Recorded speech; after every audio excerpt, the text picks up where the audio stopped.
All right, everybody, welcome in to Coach Skip Prosser Court here in beautiful Wheeling, West Virginia, as we are set for a big-time scrimmage right now between the visiting Martins Ferry Purple Riders girls basketball team against Wheeling Central here again in Wheeling, West Virginia. As these scrimmages, we're getting ready for a 5 o'clock tip.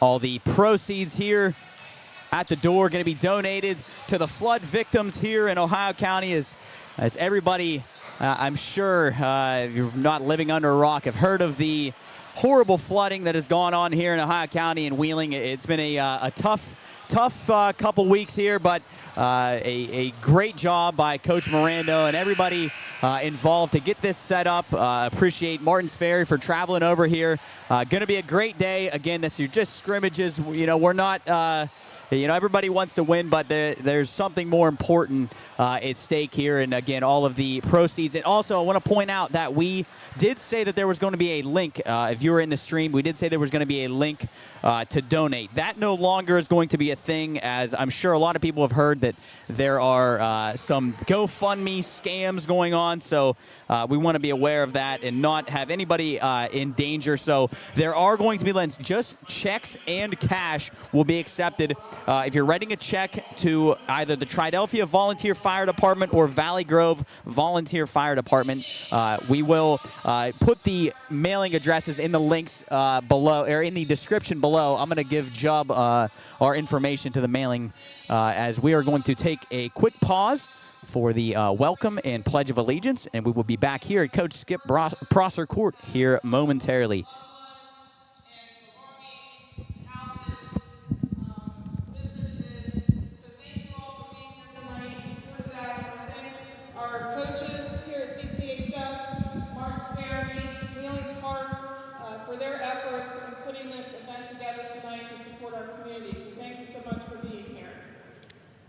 In the name of the Father, the Son, and the Holy Spirit, amen.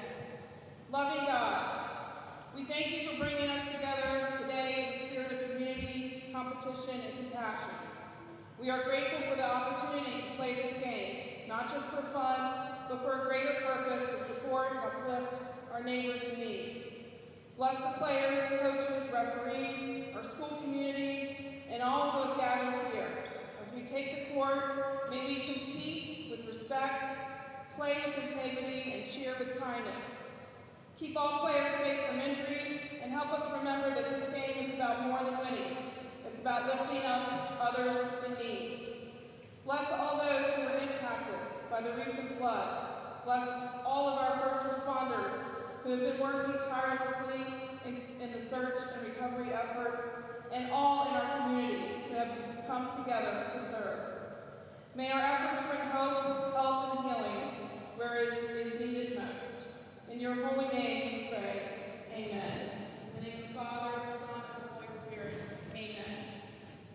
I pledge allegiance to the flag of the United States of America and to the republic for which it stands, one nation, under God, indivisible, with liberty and justice for all. Also, just quickly want to thank our referees for donating their time tonight as well. So let's give them a round of applause for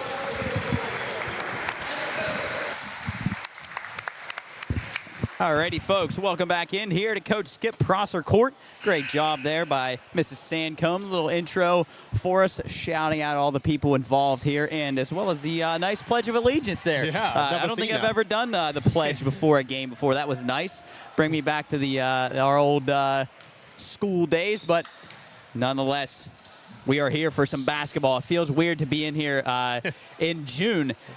Season. I know. I'm still in baseball mode here. It's going to take a little bit me getting used to, but we'll run down the starting lineups real quick.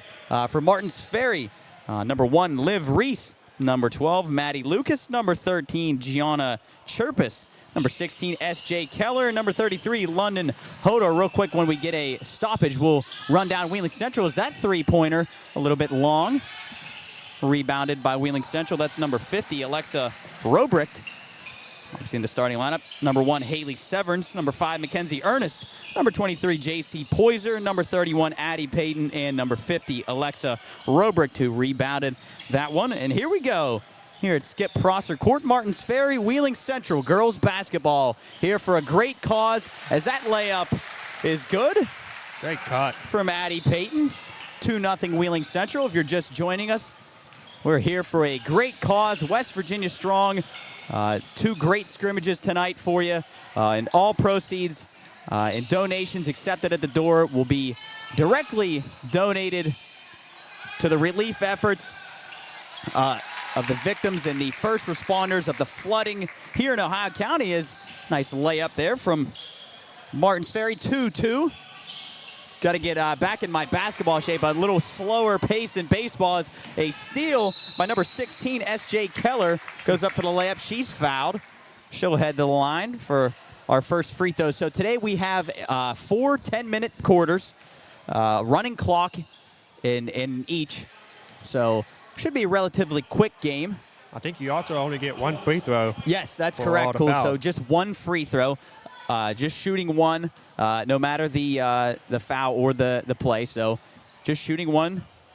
S.J. Keller, her first. Well, I guess her first and her only is good. 3-2. Martins Ferry here with 8 minutes, 15 seconds to go in the first quarter. Addie Payton with the basketball. Another steal for Martins Ferry. Down the lane is number 13, Gianna Chirpus, and she'll lay it up and in. 5-2 Martins Ferry. Addie Payton, point guard for Wheeling Central. To the corner, back up top. Number 23, J.C. Poyser. Poyser moves to her right. Back up top to Payton. Payton drives down the lane. She'll take a little Euro step, and she's fouled. So she'll head to the line. Coach, you got us down there. Coach, can you hear us?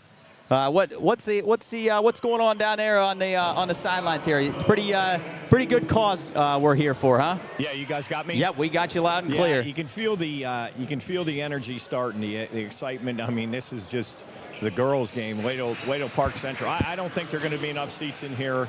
I'm going to talk to some of the people that are donating the time. I'm here, Jimmy Edwards right here next to me. And all these referees. I'm going to talk to some of the other people that are donating time and doing a lot to make this this cause just worthwhile, and it's going to be a memorable night. So keep it down, send it down to me, boys. I have a lot of people to talk to. Thanks, Coach. As Addie Payton sunk her free throw, and then back on the other end, Martins Ferry, Liv Reese lays one up and in. 7-3 Purple Riders as Addie Payton drives with her left hand. Lays up no good, gets her own rebound, pulls it back out. Top of the key, 3-pointer from Addie Payton. Bang. That one's good. So our first 3-pointer of the day, Addie Payton. Makes it a 1-point gain, 6.5 minutes to go in the first quarter. Again, running clock with 4 quarters, 10-minute quarters. As Martins Ferry, the basketball. Gianna Chirpus drives, and will be a foul on Wheeling Central, a block. So again, our referees tonight donating their time to be here today. Inbound S.J. Keller, turned over by Mackenzie Ernest. Oh. She'll get it up to Addie Payton. I think we're going to see a lot of Addie Payton as she fires away another 3. Little long, but rebounded by Martins Ferry, S.J. Keller. That's Gianna Chirpus down the lane again. Nice layup high up off the glass. A little bit of jelly there. Coach, what do you got for us? I'm telling you right now, Gianna Chirpus, I've watched her for 4 minutes and 25 seconds. She can flat out play, yes, boys. She is going to be a problem for Wheeling Central tonight. She's going to be a problem for a lot of people this coming season. She is a player. That mid-range jumper, no good for Wheeling Central. S.J. Keller turns it over. J.C. Poyser, the basketball, kind of trapped down in the corner, and we will have a jump ball. So J.C. Poyser was trapped down in the right corner. A couple Martins Ferry defenders on her. Martins Ferry in their purple tops, black pants, or black shorts. Central in their white tops, maroon shorts. So again, we're just we're still in summer mode here as we got to get back into basketball shape as that three-pointer for Wheeling Central, no good. That was Alexa Robrick. No good. S.J. Keller drives down the lane, kicks it back out, but misses everybody, and Addie Payton will take it. Left-hand layup is good. 9-8. Martins Ferry leads. Purple Riders with the basketball now, cross half court. As Gianna Cherpison going to have a, what do we have there, Cools? What was the call? I actually didn't see that call there. I actually don't know what just happened. But either way, Martins That's a turnover. Maroon Knights got the basketball. I don't know what was called. I didn't see a call. Signal. I didn't see the signal either. I don't know. Illegal pick. Got it right from the man, Kelly Fitzsimmons. I could hear him in the mic, so thanks, Coach. Illegal pick. Okay. I might get a couple of these guys during the game. Yeah, we should have mic'd up one of the referees. Oh, that would have been cool. As Addie Payton down low, turned over. Martins Ferry with the basketball. That's Maddie Lucas for Martins Ferry. It's not often you get the referee talking into the mic. No, you can hear Coach talking as that one's stolen away by Addie Payton. We saw her a lot during the season. We were fortunate enough to do some Maroon Knight girls basketball as well as boys basketball, as Maddie Steele has checked in for the Maroon Knights. J.C. Poyser, baseline, pulls it back out. Up top to Steele, who just checked in, as I said, over to Payton on the right wing. Slowing things down a little bit. 3 minutes to go in the first quarter. Payton down the lane. Layup no good. Rebounded by Martins Ferry, but then stolen right back by the Maroon Knights, and then stolen right back by the Martins Ferry. Maddie Lucas stops. Gracie Lucas, maybe her sister, I believe, is checked into the game. It's her layup no good. Rebounded by Payton. Payton across the timeline. Right wing. Drives. Splits a couple defenders. Layup no good. Rebounded by Maddie Lucas. Maddie Lucas up to S.J. Keller, and she loses the handle. And I think we're going to have a foul on the Maroon Knights on the floor. No shot here. So again, if you're just tuning in, we said we were going to have a link for donations. However, that is not going to be a thing anymore. Is that nice mid-range jumper there for S.J. Keller is good. Ferry takes an 11-8 lead, but there are going to be mailing addresses as only checks and cash will be accepted at this time, as I'm sure people have seen on the news. There's some GoFundMe frauds and scams out there, so we want to be careful of people's money, obviously. So we will let you know of the mailing addresses. I think Jubb may have them in the description of the stream. We'll go to when we go to break next. We'll explain a little bit. So. A little bit more on that. So minute 30 to go. Martins Ferry leads 11-8. Coach has some info with us. Yeah, just real quick. Haley Severns is the girl that does not have a number. I was wondering she is number one, and the reason she has pride down the back of her shirt, and it looks like a number one. So that's why she doesn't have a number. Okay. So Haley Severns is the numberless girl, but she's going by number one. Okay. Nice pass. Haley Severns, the numberless player, but Martins Ferry with the layup and in 13-8. The Purple Riders extend their lead to 5. Addie Payton now. The basketball for the Maroon Knights inside to Robrick. Back out to Steele. Nice name, Maddie Steele. That's a cool name. It's Addie Payton down in the left corner. She's going to drive, kick it back out to Poyser, over to Steele on the right wing, down low to Severns. Back to Steele. Steele, nice cut. Good move. Layup, no good. Rebounded by Martins Ferry.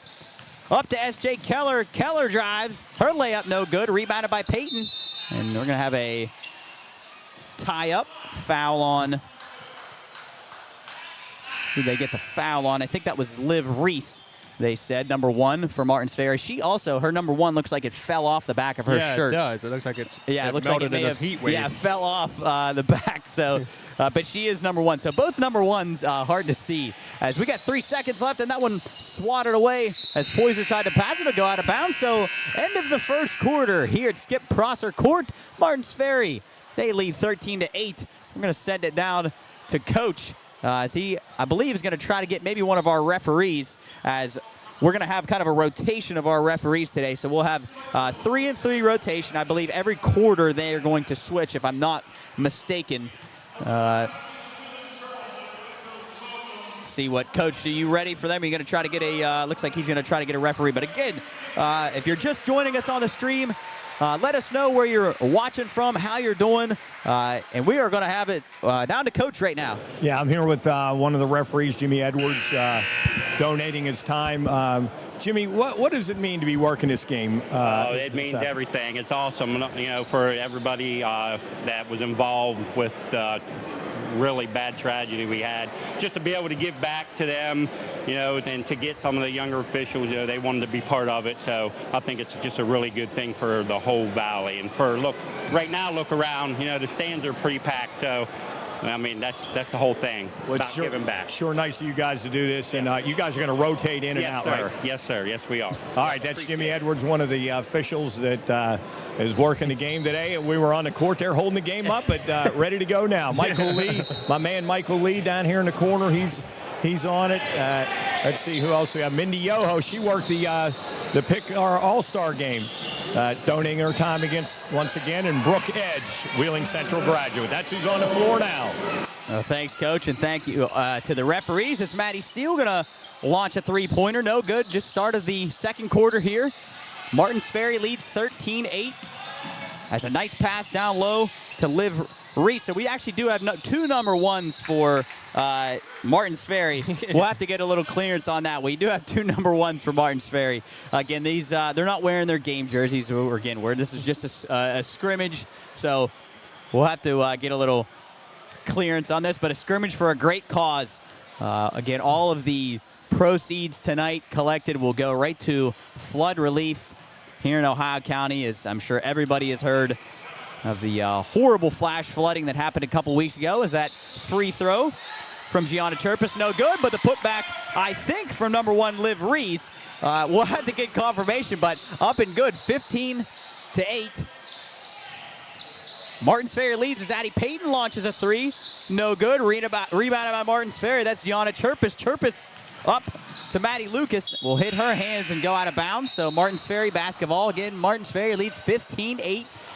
8 minutes, 30 seconds to go in the second quarter. 10-minute running quarters. If you're in the stream right now, check in, say hi. Let us know where you're watching from, how you're doing today. If you're bearing the heat, it feels pretty good in here. The AC's on. We've had a couple hot days up in here at Skip Prosser Court. As that one thrown back court, but sent us off a Martins Ferry defender. So no foul call. 8 minutes to go. Martins Ferry leads 15-8. And that one thrown again up to Maddie Lucas. And she lays it up and in. So two passes intended for Addie Payton go over her head. The second one is stolen by Martins Ferry. As that three-pointer for Maddie Steele, no good. Rebounded by number 12, Aylin Yoho, who checked in the game. And Payton fires away a three. Top of the key. That one's good. 17-11. Maroon Knights cut the lead to 6. Maddie Lucas, the basketball for Martins Ferry, up to Liv Reese. Down low to Gianna Chirpus. Chirpus with the left hand, no good. Rebounded by Haley Severance, our numberless girl out on the floor. I think it does look like a number 1 on the back of her shirt with the pride. Yeah, I think so. The Maddie Steele. Oh, another turnover. Turned over, Liv Reese with her left hand layup, no good. Rebounded by S.J. Keller. Keller back up to Lucas. Her mid-range jumper, no good. Rebounded by Severance, and we're going to send it down to Coach real quick. Coach, what do you got? Real quick, that is number 1, Olivia Reese, on the floor right now. We got confirmation. Okay, thanks, Coach. So that is Liv Reese down on the floor right now, who did make a bucket earlier at her Addie Payton down low to Severance. Severance into Robrick. Her layup up and good. 17-13. Martins Ferry leads. You know, you got to think, wonder if these girls were expecting to be playing a full-on basketball game. And I'm sure some of them, are playing AAU ball, but maybe some of them playing some summer sports. Is that three-pointer from Martins Ferry? Good. S.J. Keller from the left wing. 20-13. They lead. Addie Payton up to Severance. Severance the steal.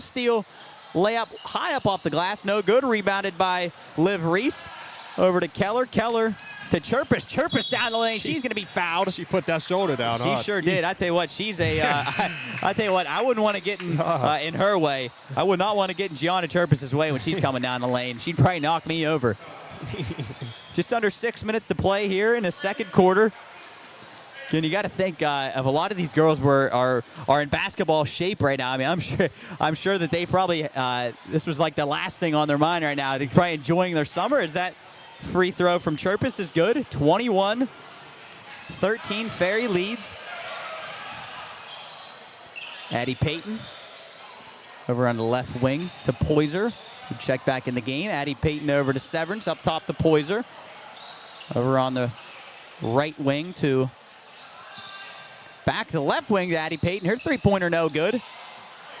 It's Mackenzie Ernest who back in the game for the Maroon Knights, but rebounded by Martins Ferry. As that three-pointer, that one's good. S.J. Keller, another three-pointer. Yeah, they're calling Martins Ferry on the line there. That's a two-pointer. Oh, they're going to say it's a two-pointer. Okay, so Martins Ferry extends their lead to 10, 23-13, just under 5 minutes to go in the second quarter. Oh, nice pass. As that pass down low from Severance to Robrick. Alexa Robrick lays it up and in. 23-15 now. Martins Ferry, Maddie Lucas. Bringing it across half court, back up to Chirpus. Her three-pointer rattles in and out. And then touched by Liv Reese. Out of bounds. The Martins Ferry, Purple, oh my goodness. Maroon Knights basketball. I wonder how often you get two schools that have a color, like colors before their name. You know what I mean? Purple Riders, Maroon Knights. Oh, yeah, that's a great question. Yeah, I just got my colors mixed up. I am colorblind, but here we go. Wheeling Central's Addie Payton down low to Severance. Her floater off the right side of the rim, no good. We're going to have a foul. See who that's on. It's going to be on Martins Ferry. I don't know who they called that foul exactly on, but Haley Severance will head to the line. Brian Shaw checking in. You're saying sad I couldn't make it, but you guys are a class act. Moose, we appreciate it as always. You're the man. Thank you for the support always. And that free throw from Severance is good. 23-16. Martins Ferry leads. Maddie Lucas. Oh. Stolen away by Poyser. Cookies. J.C. Poyser with the steal. Gets it to Addie Payton. Addie Payton tries to get it down low to Severance. As she'll fire away a three. That one's short. Tried to save by Alexa Robrick, but no good. So Martins Ferry basketball.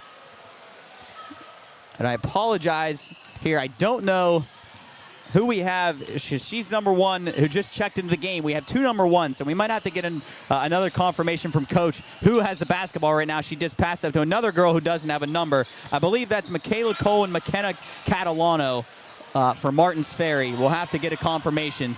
As Addie Payton, no good. She's going to be fouled.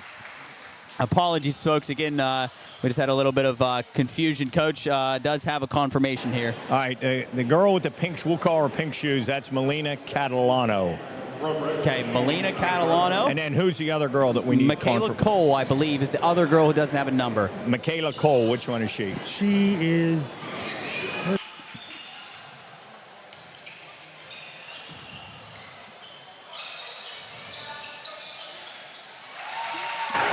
As that three-pointer from Haley Severance. Sorry, we were trying to get a confirmation on names down there from Coach. But Haley Severance, in the meantime, hits a three. 23-19, saved by Maddie Lucas. Up to S.J. Keller. She drives, going to be fouled. Just under 2 minutes to go. Coach, go ahead. All right, Savannah Kohler is number 16. Savannah Kohler. Okay, Kohler, not Keller. I apologize. Kohler is number 16. S.J. Kohler. Is that clear up the roster now? I believe so. We may have to have a little conference. Is that mid-range jumper for Gracie Lucas? No good. Saved by Payton and then thrown out of bounds. It's going to stay with Martins Ferry. As Roberg tried to save the heave from Payton. 23-19. Maroon Knights lead. As the inbounds pass a little wide over the head of Gracie Lucas. It'll be Maroon Knight basketball. Maybe one more possession here with the running clock before halftime. I think we're going to have a short halftime. Here's Addie Payton, crosses half court down low to Lindsey Severance, who checked into the game for the Maroon Knights. That was no good. Maddie Lucas with the ball now for the Maroon Knights. Is nice hard defense there from J.C. Poyser. She'll be called for the foul. Coach? Yeah, I talked to the officials. It's up to the teams about halftime, but I talked to Seth Stasky also, and he said that it'd probably no longer than 5 minutes. So 5 minutes tops for the halftime. Okay, sounds good as we all have a quick, things are moving quick here. Trying to learn new players as Robrick steals that one. Gets it to Payton, 16 seconds to go. Here in the half, Addie Payton, top of the key for the Maroon Knights, over to J.C. Poyser on the right wing, back to Payton. And she'll fire away a three. That one rattles around, no good. Rebounded, fought for by Gracie Lucas down low. And that'll do it. Here in the first half, the Maroon Knights lead 23-19. We'll take a short break, run a few of our ads, and we will be right back here at Skip Prosser Court for the second half. Looking for a hometown insurance agency you can trust? Since 1999, Bernie Glenn Insurance and Financial Services has been protecting families and businesses in the northern panhandle of West Virginia and eastern Ohio. We're independent, giving you choice from top-rated national and regional carriers. And guided by a concierge-level experience, our energetic, honest, and determined team puts customers first every time. For home and auto to life and business insurance, we build relationships that matter. Need to pay a bill or access your policy online? It's easy with us. Protect your future with the agency you'd recommend to a friend. Call Bernie Glenn Insurance and Financial Services today at 304-277-3239 or visit BernieGlennInsurance.com. Bernie Glenn Insurance, building relationships, protecting futures. At TechnoCap, we're not just making closures, we're shaping the future of sustainable packaging. From beverage and beauty to pharmaceuticals and household goods, our metal closures are trusted by leading brands around the world. With a global reach and a local presence right here in Glendale, West Virginia, TechnoCap combines innovation, precision, and environmental responsibility. Discover the power of performance-driven packaging. Visit TechnoCapClosures.com, where great products begin at the top. All righty, folks, welcome back in here to Coach Skip Prosser Court here for the West Virginia Strong. I think that's what we'll call it, the West Virginia Strong scrimmages here in Wheeling for the flood victims, and we're going to send it down to Coach. She's got another guest for us. Talking to Becky Sancombe. Becky, what a special afternoon and evening here for Wheeling Central, Martins Ferry, Wheeling Park, and the community. Talk a little bit about it. Yes, I think we were initially going to be playing Wheeling Park in a scrimmage tonight, and the coaches got together and the referees and decided to make it into an event to support our community who's been so hurt by the floods. And it's been a wonderful show of support for all of our school communities coming together to do this evening. Yeah, and I like what you said. This is far more than just a basketball game. It has so much more meaning for the people that have been affected, and what a great job you guys are doing, and I hope everybody remembers that. Well, thank you. I mean, really, it's what we're all about, giving back, and our coaches, our players, certainly the staff at Martins Ferry and Wheeling Park have committed to the same thing here this evening, so we're really appreciative of that. Appreciate it. Thank you very much. Thank you. Appreciate it. That was Becky Sancombe. She's very excited about the afternoon. Starting to fill up. People better get here soon because you're going to run out of seats here shortly. Thanks, Coach, and well said. And again, I hope that's, obviously both teams, like I said at the beginning, both teams want to win, but this is way more than just a basketball game. This is for a really, really good cause. A lot of people were affected by these floods, just horrible floods, and we were out there, Cools, you and I, and it's real that this many people need help for sure.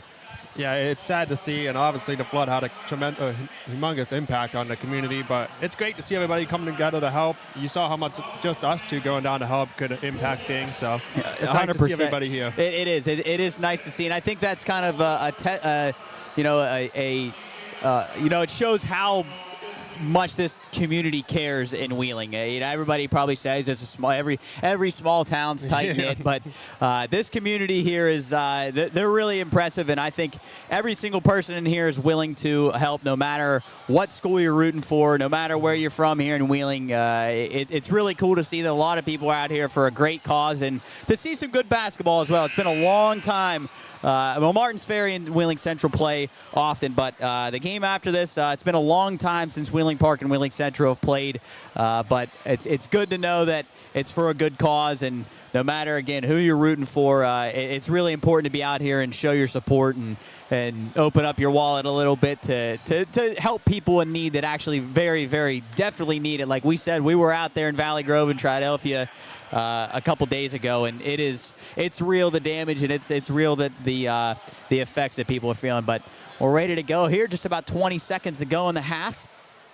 Martins Ferry leads 23-19. Like I was saying, man, I got to get back into basketball shape. Just like probably everybody out here got to get back into their basketball shape. I was not expecting to be doing a basketball game here in June. Doing baseball for the last we've been doing baseball. I work in baseball, so I've been in a baseball mindset. So, but it is nice to change things up, and I think we're in for a good second half here. And nice to be in some AC too. It is. Yesterday, it's amazing. I was up at Park, and we did the post 2 and the post 1 baseball game. I did not stop sweating the entire time because it was that hot, and I'm sure everybody knows how hot it's been around here. But you know what Coach calls it? It's swampy. It is swampy. It's definitely swampy. But here we go. There in the second half, Martins Ferry, Wheeling Central, ready to roll here. Again, 4 10-minute quarters with a running clock as Addie Payton. Layup no good. Rebounded by Martins Ferry. That's number 13, Gianna Chirpus, who was very active in the first half. That three-pointer from Maddie Lucas, no good, but rebounded by Liv Reese. Down low, no good. Rebounded by Poyser up to Payton. Payton layup. Going to go out of bounds, knocked away by Martins Ferry, so it'll stay with the Maroon Knights. Looked like Addie that was going to Payton. be a foul, but I know, I was she surprised. lost I had no whistle there, but Addie Payton very active for the Maroon Knights. She gets it into Poyser. Poyser stolen away by Maddie Lucas for Martins Ferry. As her pass down to Liv Reese sails wide. It was a nice play there for Maddie Lucas. Swat that one away and then pull it back. As I believe that was Mackenzie Ernest tried to come steal it away from her, but nice play, but then pass a little bit too high for Liv Reese for Martins Ferry. Goes out of bounds. Maroon Knight ball. Addie Payton going left to right. Up to Severance, and that one swatted away by Martins Ferry. Layup from Robrick, no good. Fought for down low, and we will have a Martins Ferry ball. Martins Ferry, yes. I was waiting to see. I didn't see the call there. So 8 minutes, 30 seconds to go in the third quarter. Martins Ferry basketball. They're moving right to left. 23-19 they lead. Thought we might have had a little up-down there, and down low for, I got to get a name there. I don't see a number. But rebounded by the Maroon Knights. Addie Payton. She's going to fire away a three. Off the front of the rim, rattles around, no good, but rebounded by Robrick. Her put back, and she's fouled. That's London Hodor. Apologies down low. She, for Martins Ferry, laid it up again, was no good.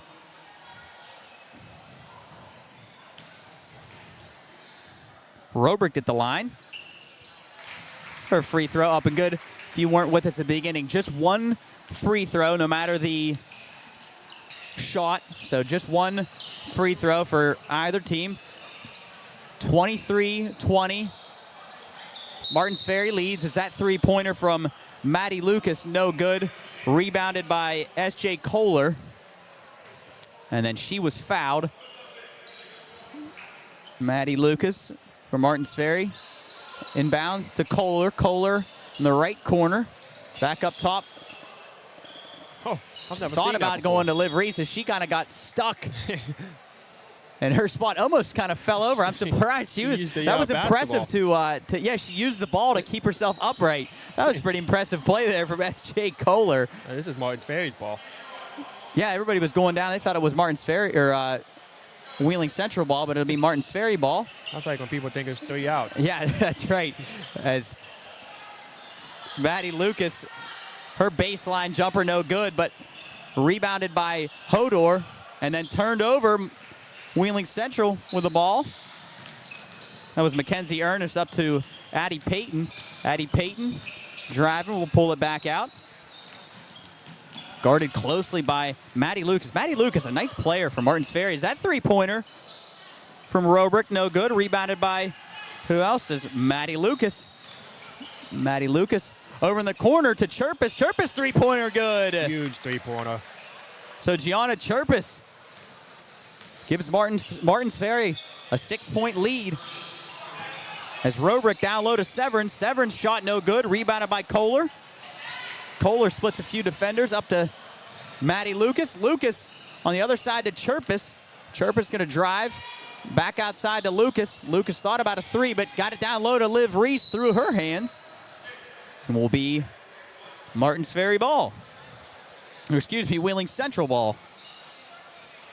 Again, I got to get back into to basketball shape here. I keep saying the wrong names and wrong numbers. It's tough. We're getting you. Everybody's getting used to this. As Addie Payton drives, her layup no good.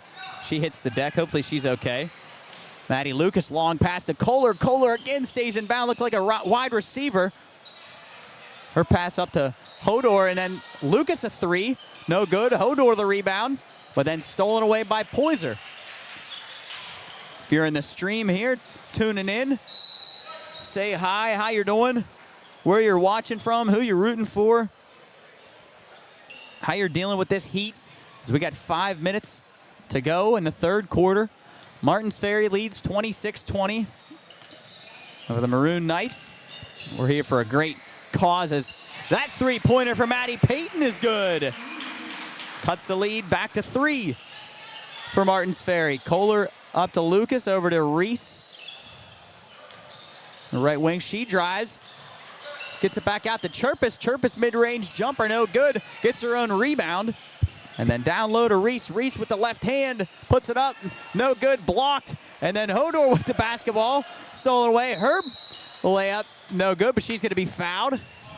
They are getting physical down there. They are. London Hodor, I tell you what, she can get some rebounds down there. Yeah, Chirpus is all over the floor. Yeah, she will head to the line. I've lost sight of Coach. I don't know where he's at. I'm sure he's probably been waving at me. He's in the Oh, stand. there he is. He's talking to somebody down there. So London Hodor head to the line. Again, just shooting one free throw. Running clock. Her free throw, no good.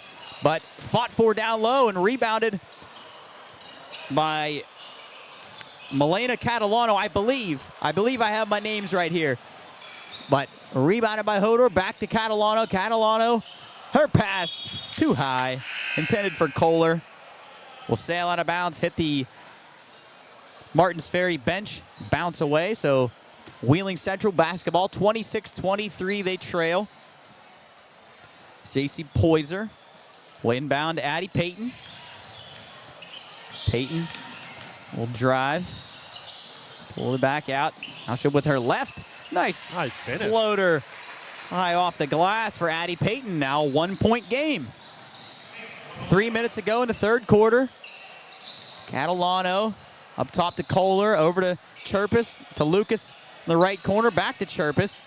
Chirpus spinning high off the glass, layup no good, but fought for, rebounded by Gracie Lucas, and then stolen away by Poyser, and then stolen back by Lucas. Her mid-range jumper no good, rebounded by Chirpus, left hand good. What a sequence there for the Purple Riders. gives them back a 3-point lead, 28-25, 2.5 to go in the third quarter.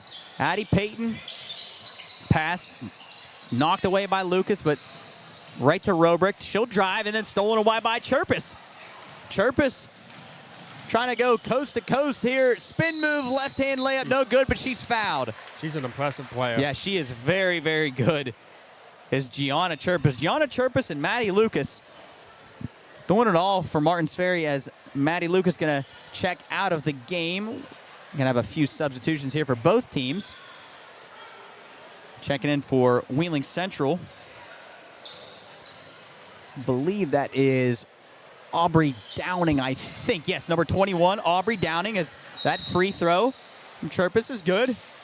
29-25. Purple Riders. Just over a minute and a half to play in the third quarter. Addie Payton, the ball stolen away nearly and then knocked out of bounds by Chirpus. So again, like we said, Gianna Chirpus all over the floor for the Purple Riders. Cadence Oberl has checked into the game for the Maroon Knights. Haley Severns with the ball, top of the key for the Knights. She's going to drive, spin. Ooh. Nice pass down low to Payton, but caught off guard didn't expect it. Gets the pass, but pulls it back out. Addie Payton going to fire away a three. That one good. Addie Payton, another three-pointer. 29-28. Purple Riders, 50 seconds to go in the third quarter, and that pass nearly thrown away. But S.J. Kohler able to collect it. Cadence Oberl, who checked in for the Purple Riders, now stolen away by the Knights. Addie Payton over to Robrick. Robrick drives, layup up and good. That's for the and lead. now the Knights lead, 30-29. So once trailed by 10, now lead by 1 are the Maroon Knights. Is that one stolen away by the Knights again? Wild pass right to Haley Severns. Severns down low to Aubrey Downing. Her layup is good. 32-29 Knights. 5 seconds to go in the third quarter. Nice move by Chirpus. Chirpus spins. Jumper off the front of the rim. What a move by Chirpus, but her shot no good. And just like that, the Maroon Knights lead 32-29. Coach down there with Coach Mirando. Coach, what do you got? Okay, down here with Tyler Mirando, assistant coach Wheeling Central, and one of the organizer of this great event. Tyler, can't say enough about the people appreciating what you're trying to do here, what you're doing. Talk a little bit about how this all came together. Well, like we said the other day on the radio, we had the scrimmage on the books, if you will, for a couple months, and then when all the unfortunate weather happened, we just thought it'd be a really good opportunity to get everybody together, try to pack this place, and get as much money for the first responders as we can. Yeah, and I can sense excitement about the game, but I can also sense people here for a reason. They're here really for the bottom line. And do you feel that? Yeah, of course. Like I was here early and we wrote some stuff up on the board for Park like we do for every game that we play. And the biggest thing that I wrote on there was bigger than you. So like when we talk to our guys, we're going to say, look, we got to play hard every game, but this game today is bigger than us. And so we expect you to play extremely hard and show all the people in here a good product. And this is just one of those nights where you kind of just sell out and you play harder than maybe you're typically playing. Yeah, and kudos to you, Wheeling Park, Martins Ferry, all your administration and the players, and especially the community coming out and supporting this. Yeah, this is great. We have so many people that have been affected, Wheeling Central people, Wheeling Park people, so I appreciate everybody just coming together for a bigger cause and having a great night of basketball. Coach Mirando, thanks a million. Awesome job. Appreciate it. All right, thanks, Coach, and thanks to Coach Miranda. Well said, as that layup from Martins Ferry is good. 32-31 here at the start of the fourth quarter. Martins Ferry rebounded by London Hodor. S.J. Kohler with the ball. Gets it to Hodor, crosses half court, pass over to Lucas. Lucas on the right wing. She'll drive, and she's going to be fouled. And back to what Coach Miranda was saying. Well said that this night, way bigger than basketball. Again, we're here for a great cause. And, these teams want to win. They're playing hard, but it's really important. And I agree with Coach that I feel that if this was a regular season game in December or January, you maybe have people screaming about the refs or this and that. But you see the girls out there, they're smiling, they're having fun. As that free throw from Maddie Lucas is good, but then stolen away on the inbounds from Liv Reese, and Liv Reese lays it up and in. Martins Ferry back in front, 34-32. Haley Severns now, and then her pass stolen away by Maddie Lucas. Lucas up to Kohler, and Kohler loses the handle. So Maddie Lucas involved once again. A nice job, but it's good to see that the girls out there, they're smiling, they're having fun. As that pass from Maddie Payton knocked away by Lucas again, and then oh my goodness, almost like pinball. But Martins Ferry trying to get the ball, but ends up in the hands of the Maroon Knights, and that layup up and good. Tie ball game, 34-34. 8 minutes to go in the fourth quarter, as that layup from Lucas, no good, rebounded by Robricht. Robricht to Payton. Payton double teamed. She's gonna drive. Finds Severns in the corner. Her three-pointer good. Excuse me, that was Aubrey Downing. Aubrey Downing in the left corner. Three-pointer, 37-34. Knights. Kohler over to Chirpus, and her three-pointer good. So trading three-pointers here. 37-37. We got a game on our hands. As Aubrey Downing off the foot of Robrick right into the hands of Kohler. Kohler up to Chirpus. Chirpus, quick pass right by Coach. Goes out of bounds. It's a Maroon Knight basketball. Tie ball game, 37-37, 7 minutes, 15 seconds to go in the game. Long pass up to Robrick. Robrick throws it right into the hands of Reese. Reese to Lucas. Lucas, pump fake, mid-range jumper, good. Oh my God. Maddie Lucas. One heck of a player for Martins Ferry, as Madison Steele, who checked in for Wheeling Central, is going to be fouled. Oh, that's good to see. Chirpus goes over, pats her on the back, check if she's all right. This might come down to the wire, Jeff. Yeah, this is a heck of a game we got on our hands, folks. This is like, this is kind of like our appetizer. This is going to be a heck of a game down the line here as Robrick fires away a three. Rebounded by Hodor. Gonna have a, do they call it jump ball, Cools? Yeah. We were tied up. I believe we don't have a Knights. possession arrow, but gonna stay with the Maroon Knights. 6 minutes, 20 seconds to go. Coach down in the corner. We'll send it to him in a second. Addie Payton fires away a three off the back of the rim. Rebounded by Severns. Quick pass to Robrick, but stolen away by Catalano for Martins Ferry. She drives and then stolen away by Poyser. Poyser got a lane. She's going up. Left hand blocked by Chirpus. Oh my goodness, what a play. We're going to send it down to Coach. All right, I'm down here with Jason Ryan, assistant football coach at Wheeling Central and the general manager of Gundry, West Virginia at the Highlands.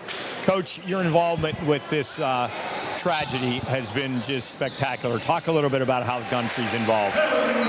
So we offered our 4,500 square foot multi-purpose space for anything that the county used. We talked to Zach Abraham and Lou Varco on Sunday morning, said anything that you guys need, just let us know. One thing led to another, and through the work of some incredible volunteers and some very generous people in the Ohio Valley, we filled that entire space, 4,500 square feet, with everything you could possibly imagine that the flood victims may have. And as the week went on, you got to see things that you and I wouldn't think about, but people need. But when people come up and they get their stuff, hey, it would be great if you could get this.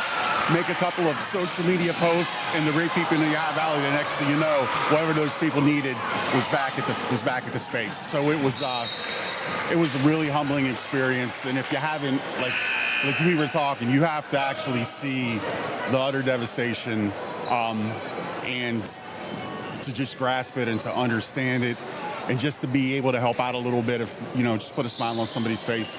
They have to worry about going and getting this or going and getting that. We were just humbled and happy to help. Yeah, Gundry and Coach Ryan, thanks a million for all you're doing up at the Highlands, and thanks for being out here supporting this event. You got it, buddy. That's Coach Ryan, General Manager Gundry, and helping out in any way they can. Thanks, Coach, and thanks to Coach Ryan, one of the best Best out there is Addie Payton, fires away a three. Another three from Addie Payton. Man, this game Gives is the insane. Knights a lead, 44-41, 4 minutes to go. Here's, we traded some crazy buckets. They're just going blow for blow like a heavyweight match. While Coach was down there with Coach Ryan. It's that three-pointer from Kohler off the side of the rim. No good, but rebounded by Chirpus. Her left-handed putback, good. 44-43. Like I was saying, they were trading some incredible baskets while Coach was down there with Coach Ryan. And Maddie Steele, who checked in for the Maroon Knights. Nice pass down from Downing to Severance. No good, her layup, but rebounded by Severance herself. Back up top to Payton. Payton over to Downing. Downing firing away a three. Too long, right to Chirpus. 3 minutes, 20 seconds to go in the game. Again, a running clock, so we'll have no stops here. Down the wire, we'll make things interesting, that's for sure. 44-43. Maroon Knights lead.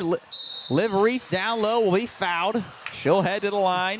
Here's a thought for you, Joe. If it's a one-point game, you're tied, down maybe like 30 seconds left, and you get a free throw, you hold on to it? Yeah, for a that's the thing. beater? Maybe you just kind of, if you got the lead, just take your time and really take like run. 7 deep breaths and take your time, like you said. And that free throw, no good. So Maroon Knights retain the 1-point lead. Addie Payton for the Knights over the right wing to Poyser, down low to Downing. Nice pass to Severance, but off her hands. There's Steele, mid-range jumper, no good. Rebounded by London Hodor. Chirpus double teamed, trying to get across half court. She finally does to Hodor on the foul line. She's going to drive and then tied up. We are going to have a jump ball. No, I believe going to have a foul. Yes, foul called on the Knights. So Purple Rider basketball, just over 2 minutes to go. Maddie Lucas into Kohler, back to Lucas in the corner. Her three-pointer no good, but Liv Reese, the rebound, gonna pull it back out. Reese to Kohler, over to Lucas. Lucas down to Reese. Reese takes one step, back to Chirpus, her three. That one's good. Gianna Chirpus, a three-pointer, gives the Purple Riders the lead, 46-44. Robrick in the corner, her three-pointer, no good, rebounded by Kohler. Kohler gonna take her time, bringing it up the floor. There's no foul in here. 2-point lead. For fair, you're right, Coles, because if you foul, then your time, you gotta, a lot of time taken off as that one's stolen away. Addie Payton gonna fire a three. Off the back of the rim, rebounded by Kohler. Kohler gonna take it up the floor, gets it to Chirpus, 1 minute to go. Lucas a three, too short, rebounded by Reese. And then right to Lucas, up to Chirpus. Chirpus drives, off the glass. Good 4-point lead for the Riders. 50 seconds to go. Addie Payton, top of the key. She's gonna drive with her left. And then throw it right to Lucas. And then to Hodor, she's got it. Kohler bringing it up the floor, 35 seconds to go. Again, you don't want to foul if you're Wheeling Central, as we have a running clock. Kind of the opposite of what you'd normally do. And that three-pointer from S.J. Kohler off the side of the rim, rebounded by Poyser. Poyser to Payton, but then stolen away by Kohler. 19 seconds to go. To Chirpus, and we are going to... She went back court. Oh, she did. Okay. Going to have a back court call. They stopped the clock for They that. did stop the clock. Oh, interesting. Maybe under a minute? Maybe under a minute, I guess. They're going to stop the clock. So 14 seconds to go. Martins Ferry leads by 4. 48-44. As Addie Payton, she's going to have to hurry up. She'll pull it back out on the left wing. She's going for that 1-3. Trying to look for a step back three. Addie Payton, no good. And that's going to do it. Martins Ferry will take the scrimmage. 48-44, a very well-played game. Man, that did Great not feel job like a by summer both league teams. Really, really good job. Well-played basketball game. Again, here for a great cause. A fun game. The girls were out there having a good time, smiling. at the end of the day, it doesn't matter who wins. This is way bigger than basketball, as we've said the whole stream. Is Coach down there on the floor? Go ahead, Coach. I'm here with Coach Riesbeck, head coach of Martins Ferry. Coach, wonderful game, but, win or lose, winning and losing wasn't real important to you tonight. Nobody cares what the score was. Well, when we looked up, we were losing, and they have 3 starters. I'm like, hey, wait a second. We might have to try to win this game. But no, I'm just so happy they asked us to play in this. They could have asked 100 other teams to, look around for a June night. Who cares about the score? Neither team's ready to play. Neither team's in shape. But how could you say no? It was a great cause, and whoever thought of us, I can't be thankful enough for us to be involved in this. Again, winning and losing is not the most important thing, but exciting game. Great way to start off the event today. Your girls, a lot of smiles out there. They worked hard, but what does it mean to you personally to be involved? You already mentioned it, but to be for such a good cause, for so many people in need, everybody pulling together like this. Like I've told people when I wanted to come in, I was so happy we got in this. Ohio Valley's different.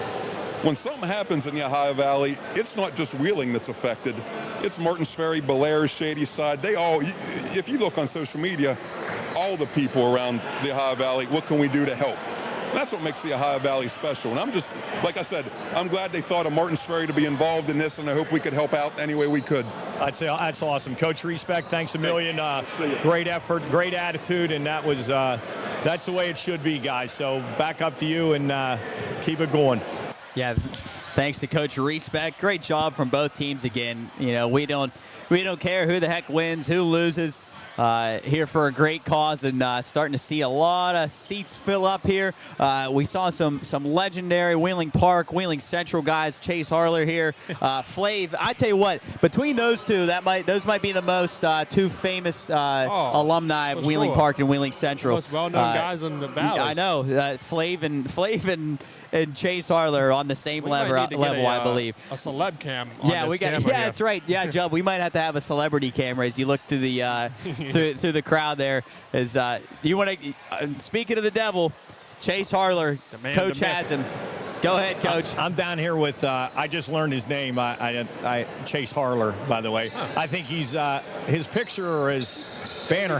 Well, I just, has to be here somewhere. I just said the 2 most famous alumni, Chase Harler from Central and Flav from Wheeling Park. Okay, he said the 2 most famous people in the building right now are you and Flav. So, I'm here with Chase Harler. I knew he'd be back in the building. Great to see him. Chase, talk a little bit about what this means to you coming here and being part of this. No, this is cool. We used to play against Wheeling Park all the time in Summer League. Last time I think we played them in the regular season my freshman year. They ended up beating us, but this is for a good cause, though, for sure. Yeah, and you talk about where you are in your life. Let the people know. I'm in Morgantown, doing well. Just bought a house. Working for a facility management company, which I'll own here in a couple of years. So I'm doing well. So try to get around the game as much as I can, though. Always good to come back in his gym, though, isn't it? Yeah, absolutely, absolutely. All right, that's Chase Harler, one of the legends here. Let me grab Coach Jebbia. You might as well keep it right there. All right, Michael Jebbia, a good friend of mine. Taught with him many, many years. Been at Wheeling Park now for quite a few years. Hard to believe, Jeb, but this is a wonderful cause, and we appreciate you being here. Hey, Del, thank you. Yeah, so this was scheduled, but we got the idea rolling, and Mel Stevens, Tyler Miranda, the assistant coach, did a lot of organizing, and just a good thing for us to come together and play on the court and try to help, because it's been a hard 2 weeks. Yeah, very, very difficult, and everybody I've talked to, winning or losing isn't as important as what is going on here, and hopefully the end result that people understand that. Obviously, you're going to play to win, but for you and your players, what's it mean to you guys and your kids? Well, it just means a lot. We had a couple kids that lived in that area, but just when you see that happen and the lives that are affected, and we had 4 or 5 kids went with me the other day to help volunteer at Wheeling University. Any way we can help, even if it's just a small basketball game, and maybe, takes the mind off of the stress that's been going on. So we're blessed to be part of it, and we thank Wheeling Central for hosting it. Yep. All right, that's Coach Michael Jebby. I'll let him go over and get ready for the game. Jeb, thanks a million. Appreciate Coach Jeb. Send it back up to you guys.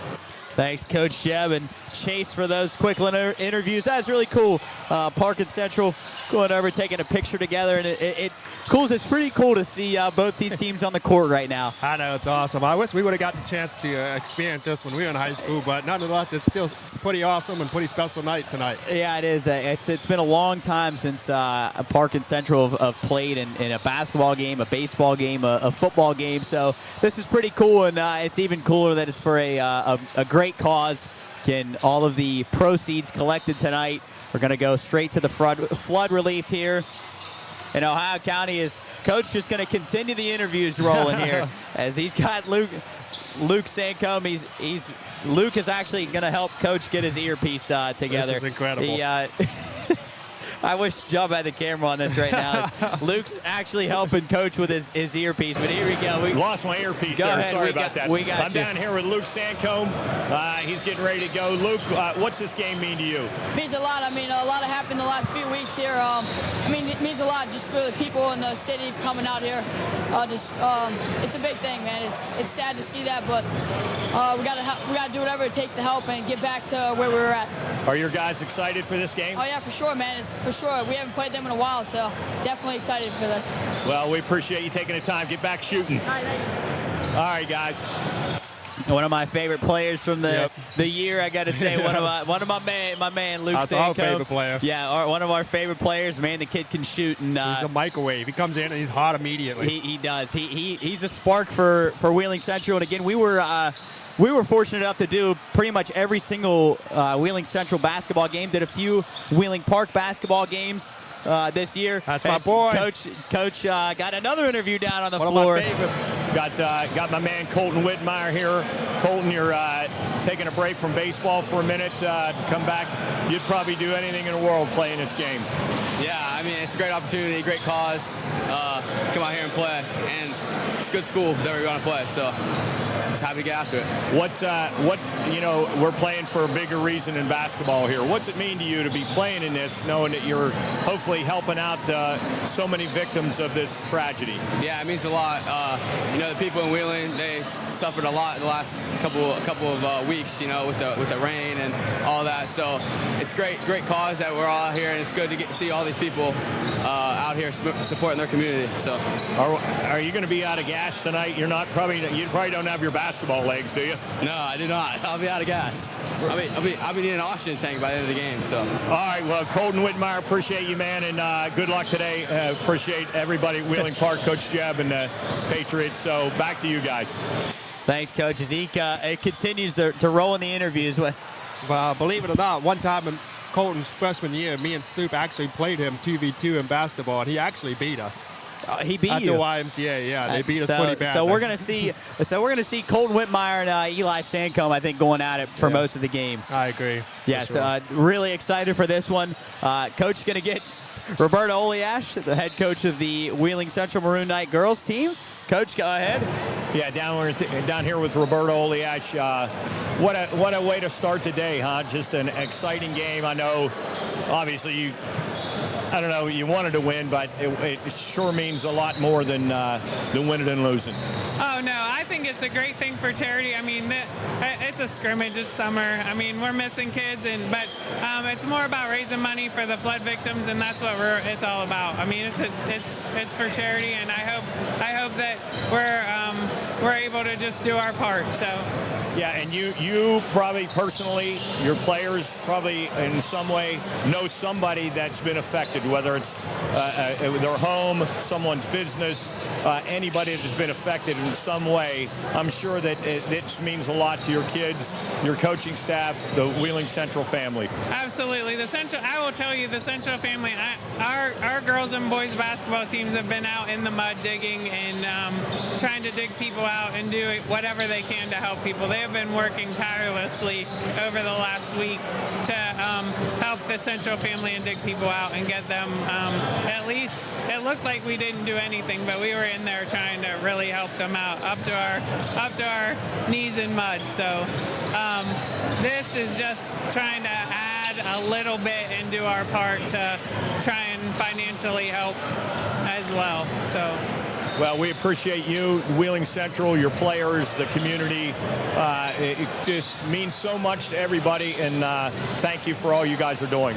Well, we appreciate you guys coming and being here. This is you all being here is huge for us as well. We appreciate you. Thank you so much. All right, that's Coach Roberta Oliash. Appreciate her, and everybody has the same sentiments down here, guys. This is awesome. You can feel the excitement starting to build down here. We're still about 25 minutes away. Still got some more people that I want to get their thoughts. We got the mayor of Valley Grove coming, Chad Klee. We're going to talk to him. He's going to throw up the ceremonial jump ball. So a lot going on, and hopefully people are opening up their wallets and really helping out with this effort. Yep, well said, Coach. And again, if you were not tuned in here, and if you are tuned into the stream, say hello, how you're doing. If you're out in the heat, if you're where you're watching from, how things are doing. Brian Shaw checking in on the stream. We appreciate everybody that is tuned in, and we'll be tuning in here in a little bit.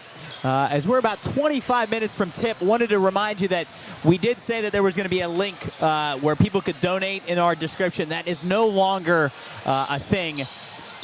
Oh, the camera's here. Hello, camera. Again, that is not going to be a thing, as we've had some, and I'm sure if you've watched the news, there are some GoFundMe scams going on out there, so we want to obviously protect people. So the link, no longer a thing, but I do have, if you want to send a check or cash, I do have a mailing address for you to the Triadelphia or Valley Grove volunteer fire departments.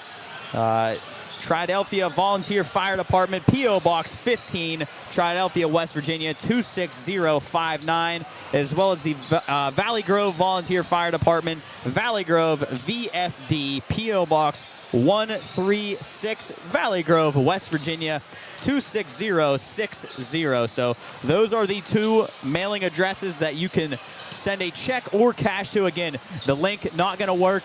And Jubb, I believe, wants to say something. Oh, sorry. I thought he said he wanted to talk. Apologies. He's a camera shy tonight. Oh, he's down there, Jubb, working. He said, we took a break at halftime. Jubb said that it was the hardest thing that he's ever done, as he's over there with a joystick. And Jubb, you should show them your setup right now, where he's got a joystick that controls the cameras. He's switching the cameras. He's got to keep the score. He's sitting on a bucket right now. So, Jubb, do you have any words for the people? Yeah, so if you're looking at this on stream right now, hopefully you are. Welcome to the stream. Thank you for checking this out. I'm going to put some addresses that you can mail some donations to. So if you have any extra money, maybe you got this week, you found it under your couch, or you just find it in your heart to send it out, I'll put that on the screen so you can know exactly where to send it. But here's our setup for today. So this right here, this is the controller. So I'm concurrently controlling this camera, as well as this camera also that is next to Jarrett on his left.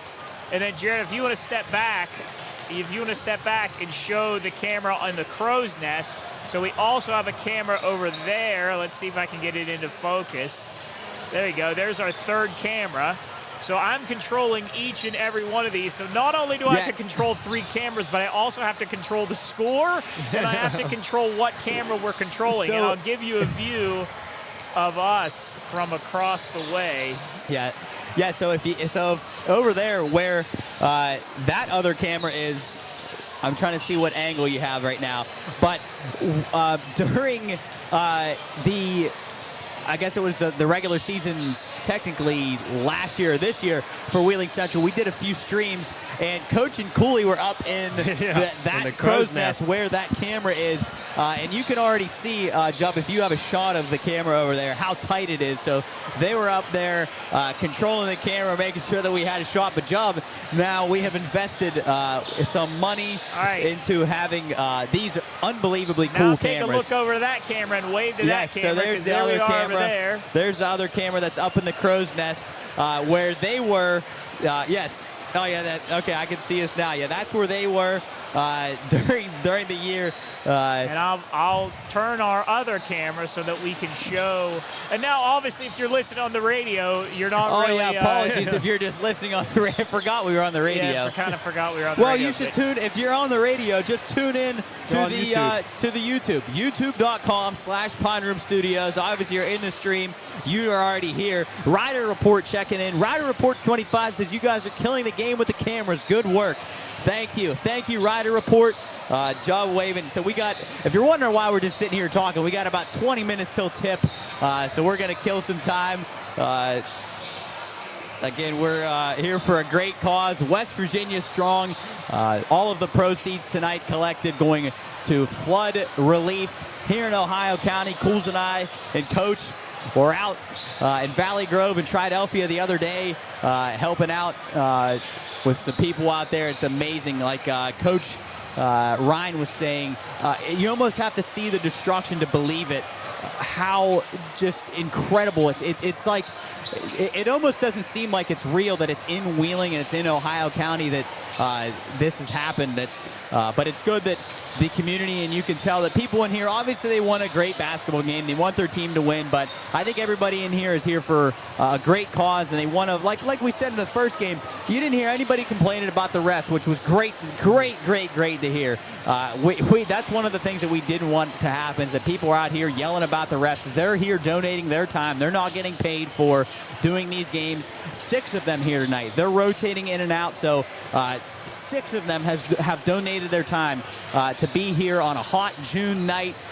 They could be on the beach, they could be down on the river on their boat or something, but all these people are here enjoying their time here for a great cause. Appreciate them for having us.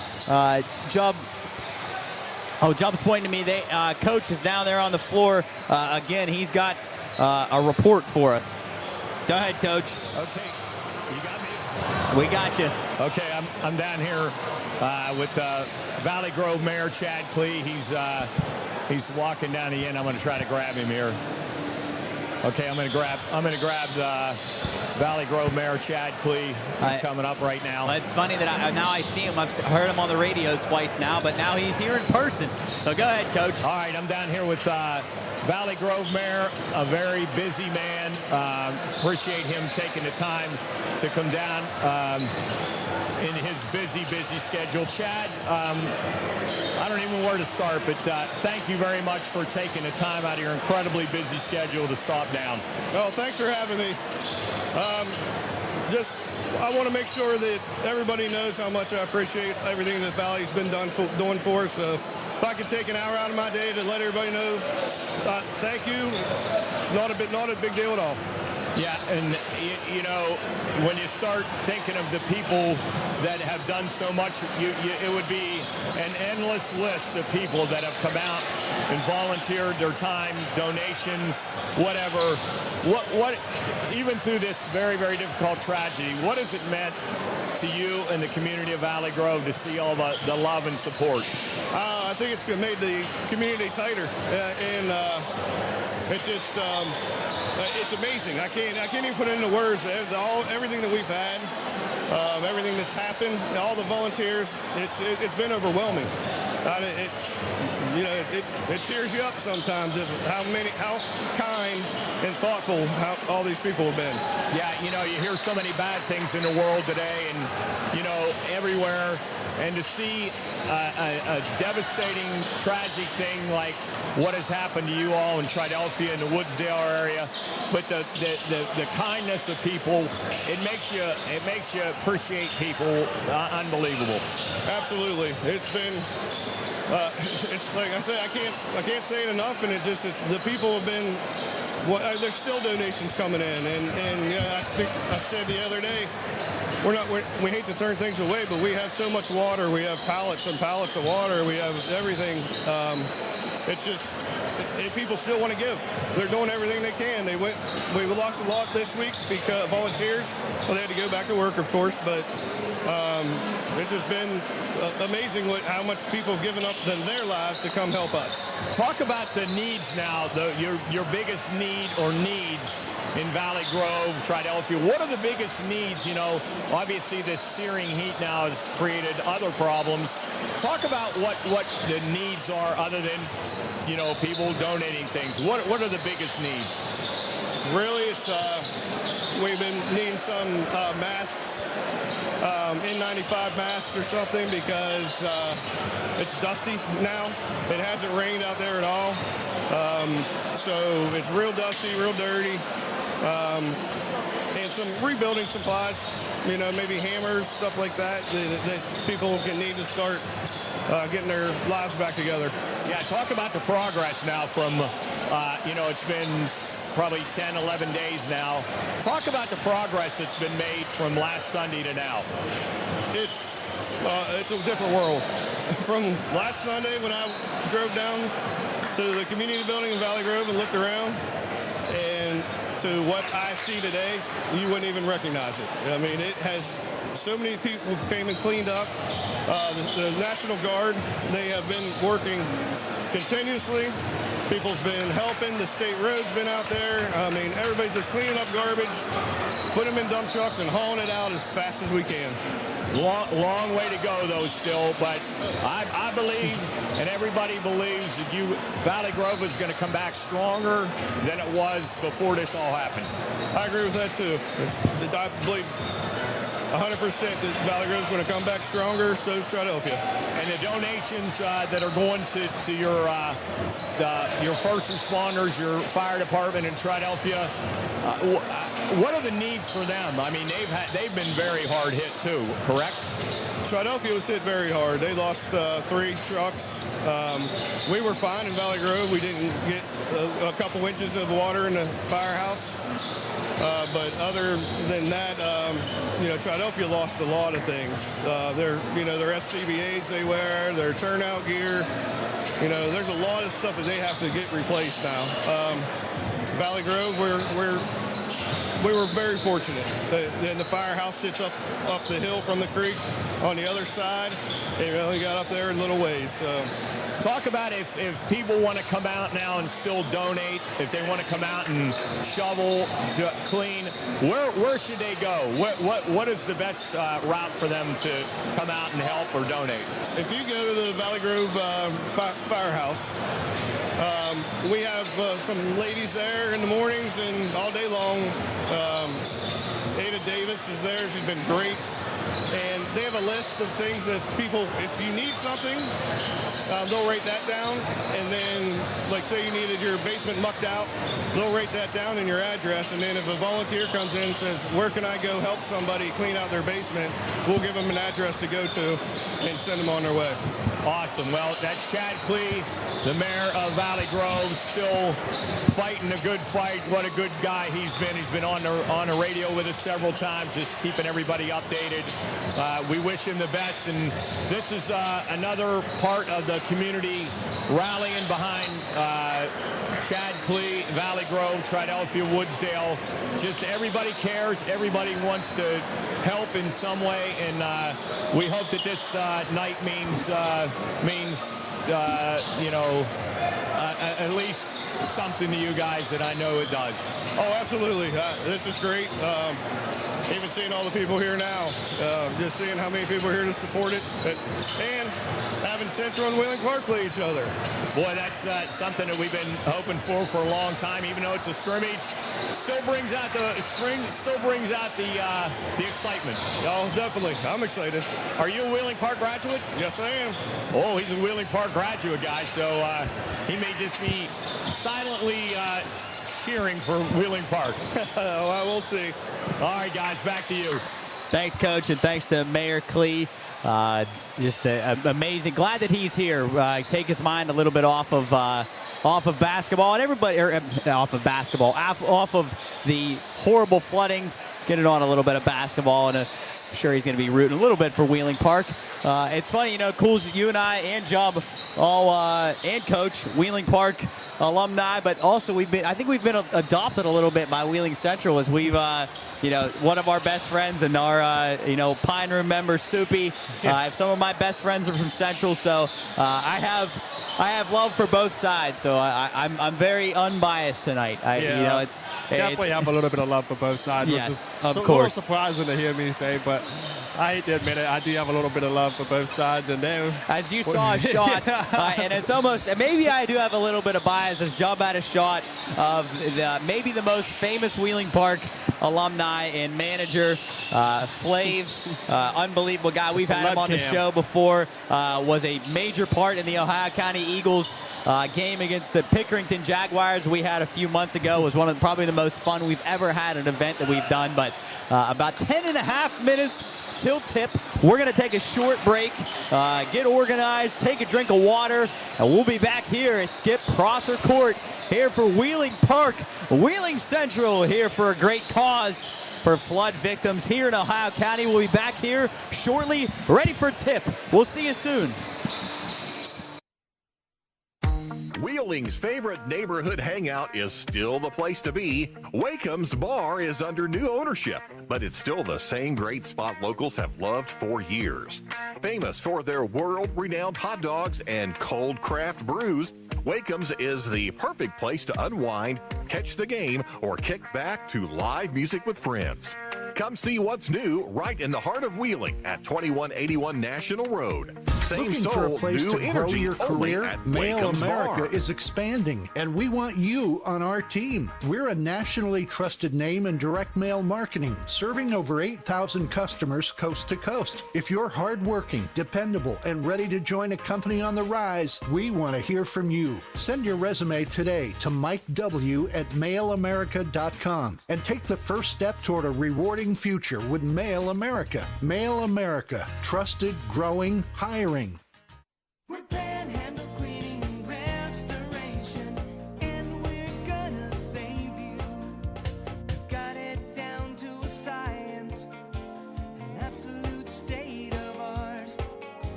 We do it all, restoration, cleaning, and reconstruction. When disaster strikes, just pick up the phone. We're Panhandle Cleaning and Restoration, and we're gonna save you. Craving the great outdoors without giving up the comforts of home? Come camp with style at Glamp Life, your luxury retreat just south of Salt Fork State Park. Explore scenic trails, relax on a sandy beach, or fish in a private lake stocked with bass, bluegill, and more. Stay in lakeside A-frames, forest cabins, a retro Airstream, or roll in with your RV. With full hookups and a dump station ready. Just minutes from Cambridge and a quick drive from Columbus, Pittsburgh, or Cleveland. Glamp Life is your next unforgettable escape. Book today at glamplife.com.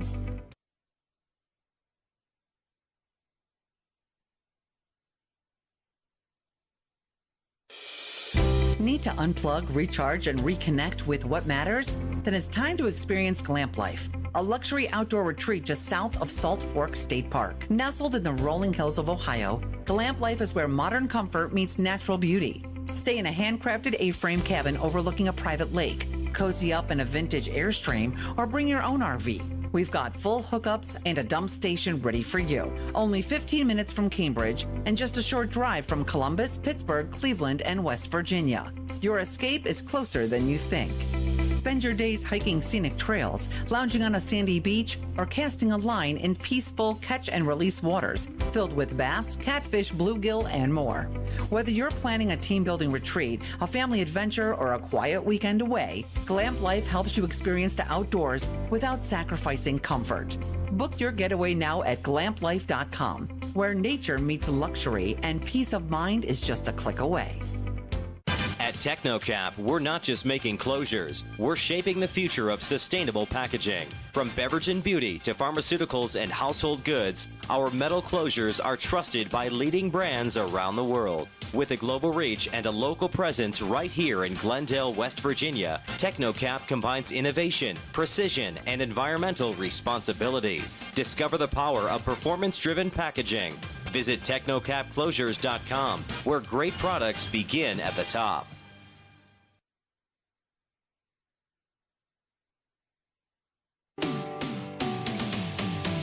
If your business needs an ATM, call the ATM man, Stan Stasinski, a former Post 1 player and proud supporter of Wheeling American Legion Post 1 baseball. Need it fast? The ATM man offers same-day ATM placement. Are your credit card processing fees too high? Call the ATM man today at 304-215-3165. Locally owned but local service. Whether you need credit card processing or ATM placement, call the ATM man at 304-215-3165. That's 304-215-3165. Looking for a smarter way to manage your business finances? James Taylor, CPA in Wheeling, West Virginia, is your go-to pro for hassle-free bookkeeping, payroll, tax prep, and more. Powered by secure cloud-based software. Accessible, efficient, personalized. With 15-plus years of experience, James brings peace of mind to your numbers so you can focus on what matters most, growing your business. Call 304-905-8372 or visit jamestaylorcpa.com. Accounting made simple, the way it should be. For over 140 years, Belmont Savings Bank has been more than just a bank. We've been your neighbor, your supporter, and ingrained in your community. From cheering at Little League games to supporting our local schools and businesses, we've been here, growing together. And it's all because of you. Your trust, your dreams, your everyday moments help keep Belmont Savings Bank moving forward. So let's keep writing this story together. And when it's time to start your next chapter, Belmont Savings Bank will be here to lend a hand. Belmont Savings Bank. How may we help you today? Looking for a hometown insurance agency you can trust? Since 1999, Bernie Glenn Insurance and Financial Services has been protecting families and businesses in the northern panhandle of West Virginia and eastern Ohio. We're independent, giving you choice from top-rated national and regional carriers. And guided by a concierge-level experience, our energetic, honest, and determined team puts customers first every time. For home and auto to life and business insurance, we build relationships that matter. Need to pay a bill or access your policy online? It's easy with us. Protect your future with the agency you'd recommend to a friend. Call Bernie Glenn Insurance and Financial Services today at 304-277-3239 or visit BernieGlennInsurance.com. Bernie Glenn Insurance, building relationships, protecting futures. At TechnoCap, we're not just making closures, we're shaping the future of sustainable packaging. From beverage and beauty to pharmaceuticals and household goods, our metal closures are trusted by leading brands around the world. With a global reach and a local presence right here in Glendale, West Virginia, TechnoCap combines innovation, precision, and environmental responsibility. Discover the power of performance-driven packaging. Visit technocapclosures.com, where great products begin at the top.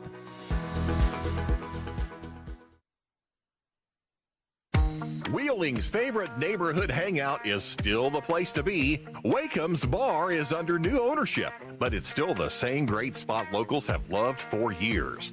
Famous for their world-renowned hot dogs and cold craft brews, Wakeham's is the perfect place to unwind, catch the game, or kick back to live music with friends. Come see what's new right in the heart of Wheeling at 2181 National Road. Same soul, new energy, only at Wakeham's Bar. All right, folks, welcome back into Coach Skip Prosser Court here in Wheeling, West Virginia, as we are about 2.5 minutes from tip here between Wheeling Park and Wheeling Central. But before we do, Coach has Coach Mel Stevens down there on the floor. Yeah, thanks, guys. I'm down here with Coach Stevens. Mel, pretty excited exciting evening. It is. I mean, get these two schools together for a little bit of basketball game, but, it's good for the community, but, we're playing for something a lot bigger than just this game tonight. I mean, we're just trying to help out some folks that had some really, really, bad things happen to them, a couple weeks ago. Yeah, I talked to Coach Mirando. He said, I don't remember exactly what the quote was on your board down in your locker room, but it referred to there's something bigger than this game. Right. I mean, that was bigger than you, and I mean, these guys want to come out and compete. I'm sure both teams do, but, we're playing for something bigger than that tonight. And what a great job, your coaching staff, the administration, Wheeling Park, coming together to do this. What's it mean to you personally to be part of this? Well, I mean, when you grow up on the island, you go through some floods, lot different though. The river floods, you get time to prepare a little bit and get ready. Flash floods, there's no preparing for that. I feel really bad for those people. I mean, there's really, not much you can do when that stuff starts. Yeah, well, Mel, appreciate you taking the time. Thanks for all you guys have done, Tyler Mirando, your staff, the administration, the Wheeling Central family. Really appreciate it. All right, thanks, Mark. Yeah, that's Mel Stevens getting about a minute away. Going to have Chad Klee, our mayor of Valley Grove, throw up the ceremonial jump ball. Got some other things happening here, so I'll send it back to you guys. Yep, thanks, Coach, and thanks to Coach Stevens, as always. He's the man. Real quick, before we head to tip, 34 seconds to go. We'll run down our starting five for both teams. For Wheeling Park, number 11, Colton Whitmire. Number 21, J.D. Williams. Number 00, Jamar Creighton. Number 4, Josh Huffman. And number 12, Gamil Bird. Over for Wheeling Central, number 11, Eli Sancombe. Number 2, Luke Sancombe. Number 24, Max Oliash. Number 52, Nico Cusick. And number 42, Stephen Brodegard. There are your starting five for both teams. And we are set for basketball here. It's Coach Skip, Prosser Court. The place is packed. But again, way more important than basketball. We're here for a great cause. All of the proceeds collected tonight at the door. Job, I believe. Do you have the mailing addresses for anybody? As if you weren't here earlier, the link that we said that we would have no longer is a thing. As probably if you've heard, there was some scams on GoFundMe, so we're going to avoid that. But we're here for the intro here from Miss Sancombe. We'll unmute Coach's mic so you can hear, and we'll take a quick break. We'll be right back here in a second. This evening, and I want to thank Wheeling Park High School, Martins Ferry High School, and CCHS for coming together for this special event tonight. And it is pretty special to see our gym packed here this evening to watch good basketball and to support a good cause. In the name of the Father, and the Son, and the Holy Spirit, amen. Loving God, we thank you for bringing us together today in the spirit of community, competition, and compassion. We are grateful for the opportunity to play this game, not just for fun, but for a greater purpose, to support and uplift our neighbors in need. Bless the players, coaches, referees, our school communities, and all who have gathered here. As we take the court, may we compete with respect, play with integrity, and cheer with kindness. Keep all players safe from injury, and help us remember that this game is about more than winning. It's about lifting others up in need. Bless all those who were impacted by the recent flood. Bless all of our first responders who have been working tirelessly in the search and recovery efforts, and all in our community who have come together to serve. May our efforts bring hope, help, and healing where it is most needed. In your holy name we pray. Amen. We could all say the Pledge of Allegiance together. I pledge allegiance to the flag of the United States of America, and to the republic which stands, one nation, under God, indivisible, with liberty and justice for all. Before we start tonight's game, we have one really special guest here tonight. It's Mr. Chad Klee. Chad is the mayor of Valley Grove. Everybody, let's go!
All right, I'm down here, guys, with Chad Cleese. Is this the first time you've ever done this? Yes. You're not going to referee, though, are you? I haven't done anything like this in the 19 years I've been mayor. All of a sudden, I'm famous. Awesome. Thanks, Coach, and thanks to Mayor Clee. Man, that was pretty darn cool, guys, to see that happen. Standing ovation. And Mayor Chad Clee of Valley Grove going to do the ceremonial tip here. Is everybody clapping up on their feet?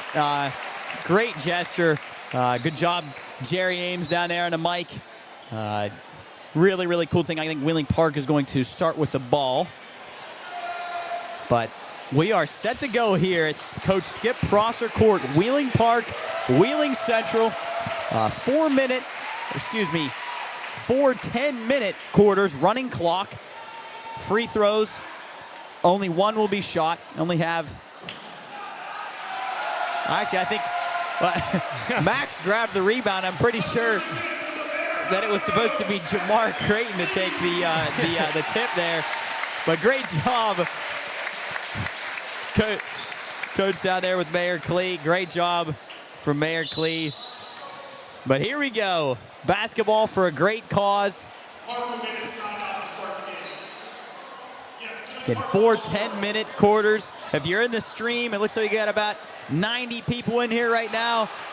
Let us know where you're watching from, how you're doing. Check in, say hi. And here we go. Wheeling Park, Wheeling Central. Basketball in June. Whitmire. Over to Camille Bird. Over to J.D. Williams. Left wing. Josh Huffman in the corner up top. Williams to Whitmire, who will drive. Back out to Huffman. Top to Camille Bird. That was Jamar Creighton. Whitmire back. Three-pointer. No good from J.D. Williams. Rebounded by Brodegard. And here we go. First time.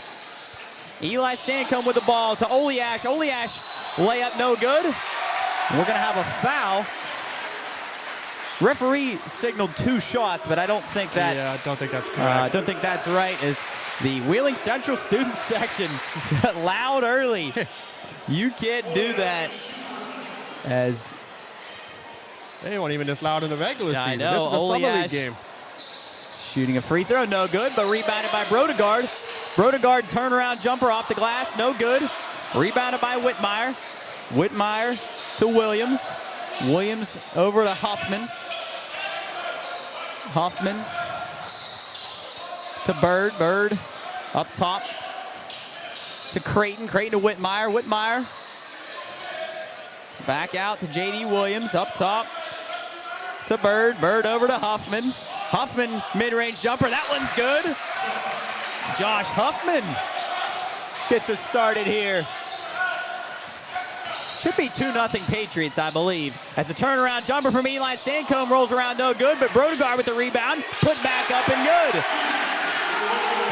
Did I miss something, or is why? No, I believe it's 2-2. Coach, go ahead.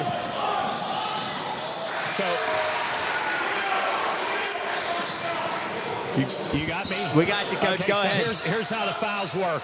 Any shooting foul, it's automatically 1 point for the team, and then they only shoot 1. Okay. Well, thank you there for the clarity. I thought they were just shooting 1. I didn't realize that a point was awarded, so that's where the confusion is. But nonetheless, 4-3 Patriots. 7.5 minutes to go in the first quarter. Eli Sancombe in to Max Oliash. Oliash back to Sancombe. Sancombe turnaround. No good, but gets his own rebound. Put back good. 5-4 Knights. Colton Whitmire brings it across half court. He drives. Stolen away by Nico Cusick. Sancombe stolen away by Whitmire. So the other way go the Patriots. Whitmire guarded closely by Cusick. Now Sancombe switches on him. Gets it to J.D. Williams. Williams over to Bird. Over to Huffman on the left wing. Back up top to Creighton. Creighton, long pass in the corner to Bird. Bird, a little floater. Too short, rebounded by Oliash. Oliash going to bring it up the floor for the Maroon Knights. Back up to Nico Cusick at the top of the key. Back up to Eli Sancombe. Oliash working on Williams. Turnaround jumper, no good. But rebounded by Brodegard. His putback good. 7-4 Maroon Knights. Stephen Brodegard, you can tell he played baseball with the blonde hair. Colton Whitmire brings it up the floor for the Patriots. Over to Huffman. Huffman open three. That one's good. Josh Huffman. A three from the left wing. Again, if you're in the stream, say hi, check in where you're watching from. Thanks for tuning in. Eli Sancombe back up to his brother Luke. Luke a three, too long. Rebounded by Creighton. Jamar Creighton elevates, grabbed that rebound. Colton Whitmire now with the ball. Jordan Beck James looking to check in there for the Patriots. Camille Bird over to Jamar Creighton. Up top to Whitmire, over to Huffman on the left wing. Huffman to Williams. Williams thought about a three. Back to Bird. Creighton gives it to Whitmire. Whitmire working on Luke Sancombe, driving with the left. Knocked away by Luke. Nice D by the man, Luke Sancombe. Up to Williams, over to Huffman in the corner. His three-pointer, another one rattles around, no good. Rebounded by Oliash. Eli Sancombe over to Luke Sancombe. Mid-range jumper off the back of the rim, but rebounded by Oliash and knocked to Cusick. Cusick, his layup good. 9-7. Maroon Knights take the lead just under 5 minutes to go in the first quarter. Colton Whitmire guarded by Luke Sancombe. Whitmire over to Huffman. Huffman over to Bird. Back to Williams. To Creighton. Just beyond half court. Over to Huffman, top of the key. Looking for an opening over to Whitmire. Whitmire back out to Creighton. Park slowing it down here. Again, running clock. 4 quarters. Huffman. His shot up and good.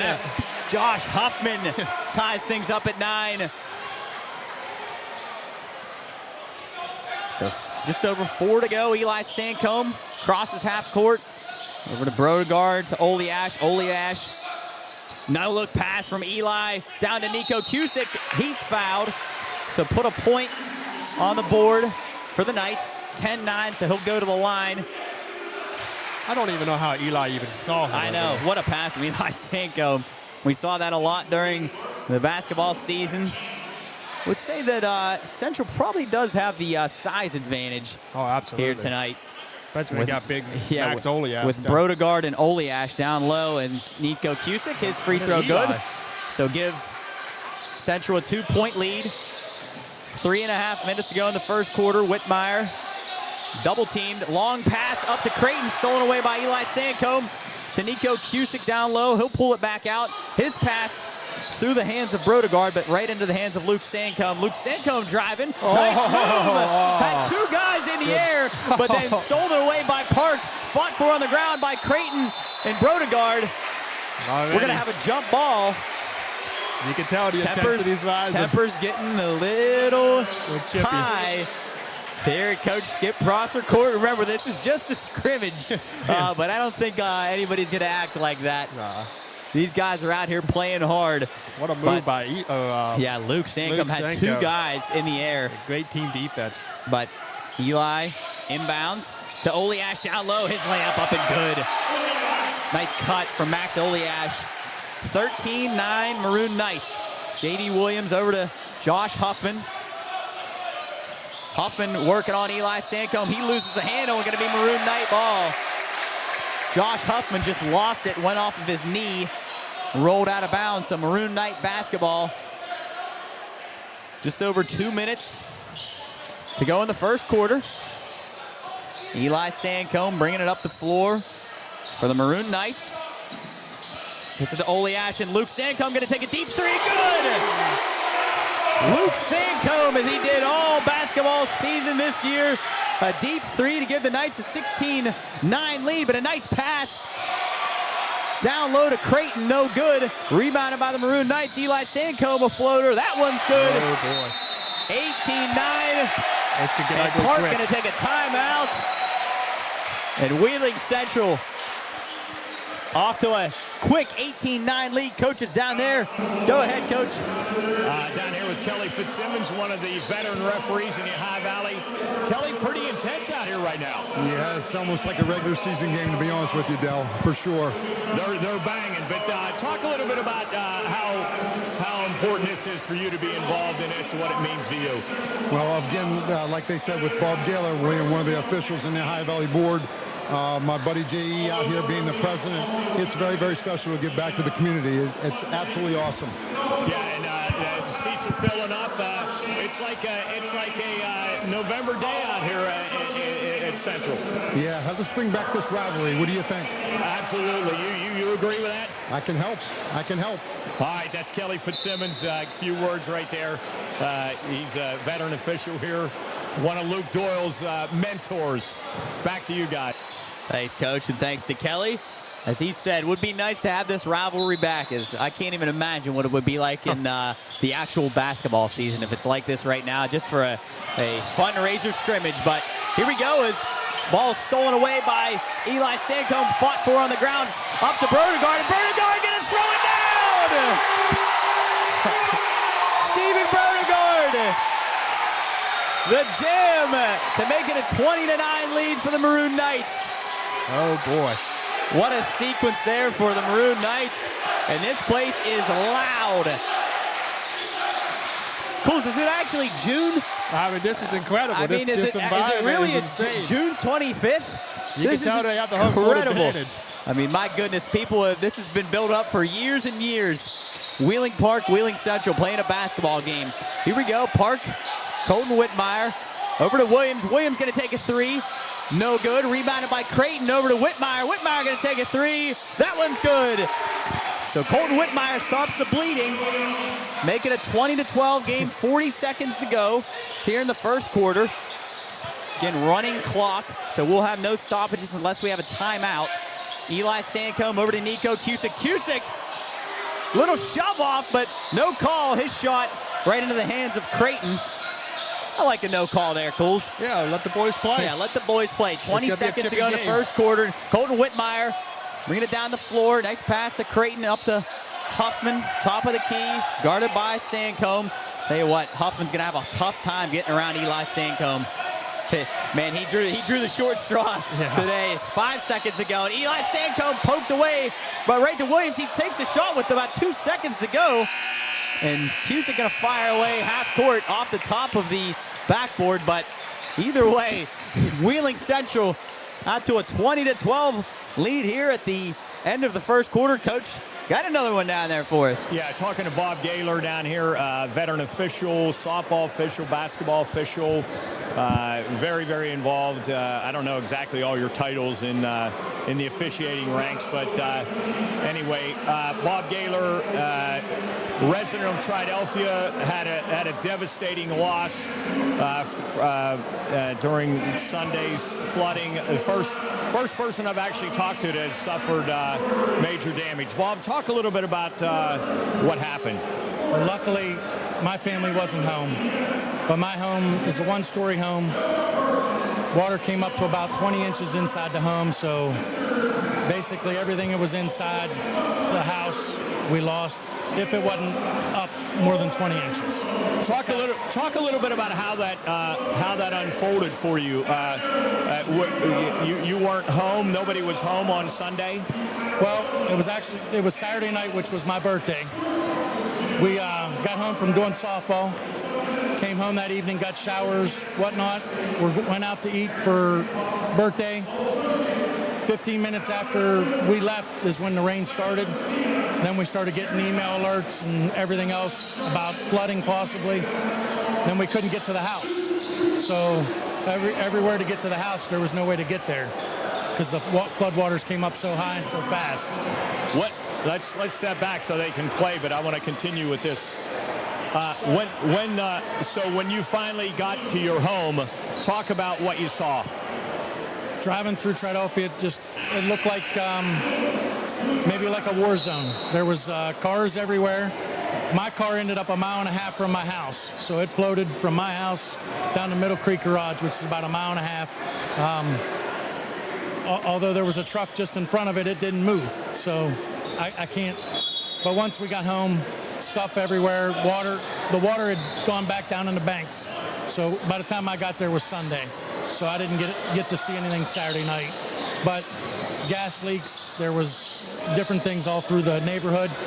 Houses where I couldn't physically drive to my house because there was 2 houses blocking 2 different roads to get to my house. They were taking off their foundation and basically sitting in the middle of the road. What's the recovery been like? Everybody in the community, from church groups to in the area to church groups out of the area, and everybody officiating wise, everybody has asked how to help. They've come, they've helped sweep out or get all the mud out of the basement, all our furniture and everything that needed to be thrown out, drywall, everything. They've helped everybody get everything out of the way so that you could start the drying process, obviously, and try to recover from all the stuff, which it's going to take months. What's an evening like this mean to you in the community of Triadelphia and Valley Grove? It's great to see everybody still supporting. It's a week and a half, almost 2 weeks since it happened, and everybody's still trying to help out everywhere. Well, Bob, best of luck in your trying to get pieces back together, and we hope that this helps a little bit to give you some sense of help and aid. Yep. And like I said, I want to thank the community for everything they've done, for not only for me, but for everybody locally. And unfortunately, some of the ones that didn't make it through some of this. My neighbor across the creek is one of the 19-year-old, Travis. He's the one that tried to help his mom to get to the roof, and she made it to skate park, and he didn't make it from there. But our hearts go out to all the families that lost somebody. Well, that's Bob Gaylor, and this is what this afternoon and evening's all about. And when you hear stories like that, guys, it just means the basketball court or the basketball game is way more irrelevant than what we're here for. So, Bob, thanks again and best of luck. Thank you. Yeah, that's Bob Gaylor, guys. I'll send it back to you. Yeah, what an amazing story there from someone who was directly affected by the flooding here. And again, all the proceeds tonight, this is an awesome, intense basketball game, but it's more important, all the proceeds tonight going to go to the flood relief here in Ohio County, but we got some basketball to play. Maroon Knights lead 24-18, a couple three-pointers from Colton Whitmire, who, man, he is a heck of an athlete, is Colton Whitmire. Man, he's all over the floor, playing 100%. He's a baseball player, but taking a little break tonight to play some basketball. So just over 7 minutes to go here in the second quarter. Again, if you're in the stream, check in on chat. Say where you're watching from, how you're doing, who you're rooting for. Say hi. And here we go. A few changes here for Wheeling Park. Jordan Beck-James checks in, as well as Seth Wadusky for Wheeling Central. And waiting to see a number on my man down there for Wheeling Central. I actually don't know who we got down there, even though we did all those Central games. Here we go. Wheeling Park with the basketball. Colton Whitmire drives to the left, pulls it back out to Josh Huffman. Huffman guarded by Sandcombe, over to Williams. Williams going to drive baseline, down low to Creighton. His layup blocked, I believe, by Max Oliash. Rebounded by Sandcombe, but poked away by Colton Whitmire. Whitmire up to James. He tries to dunk, but lays it in. So a 4-point game now. Wheeling Park not going away. You could cut the tension with a knife right now. Yeah, it is. Sandcombe takes a long three. Oh. That one is good. Eli Sandcombe, just incredible how good he is. Starting to rack up some Division I offers. 27-20, Maroon Knights lead. Just under 6 minutes to go in the half. Nice pass from Whitmire down low. From Huffman down low to Williams.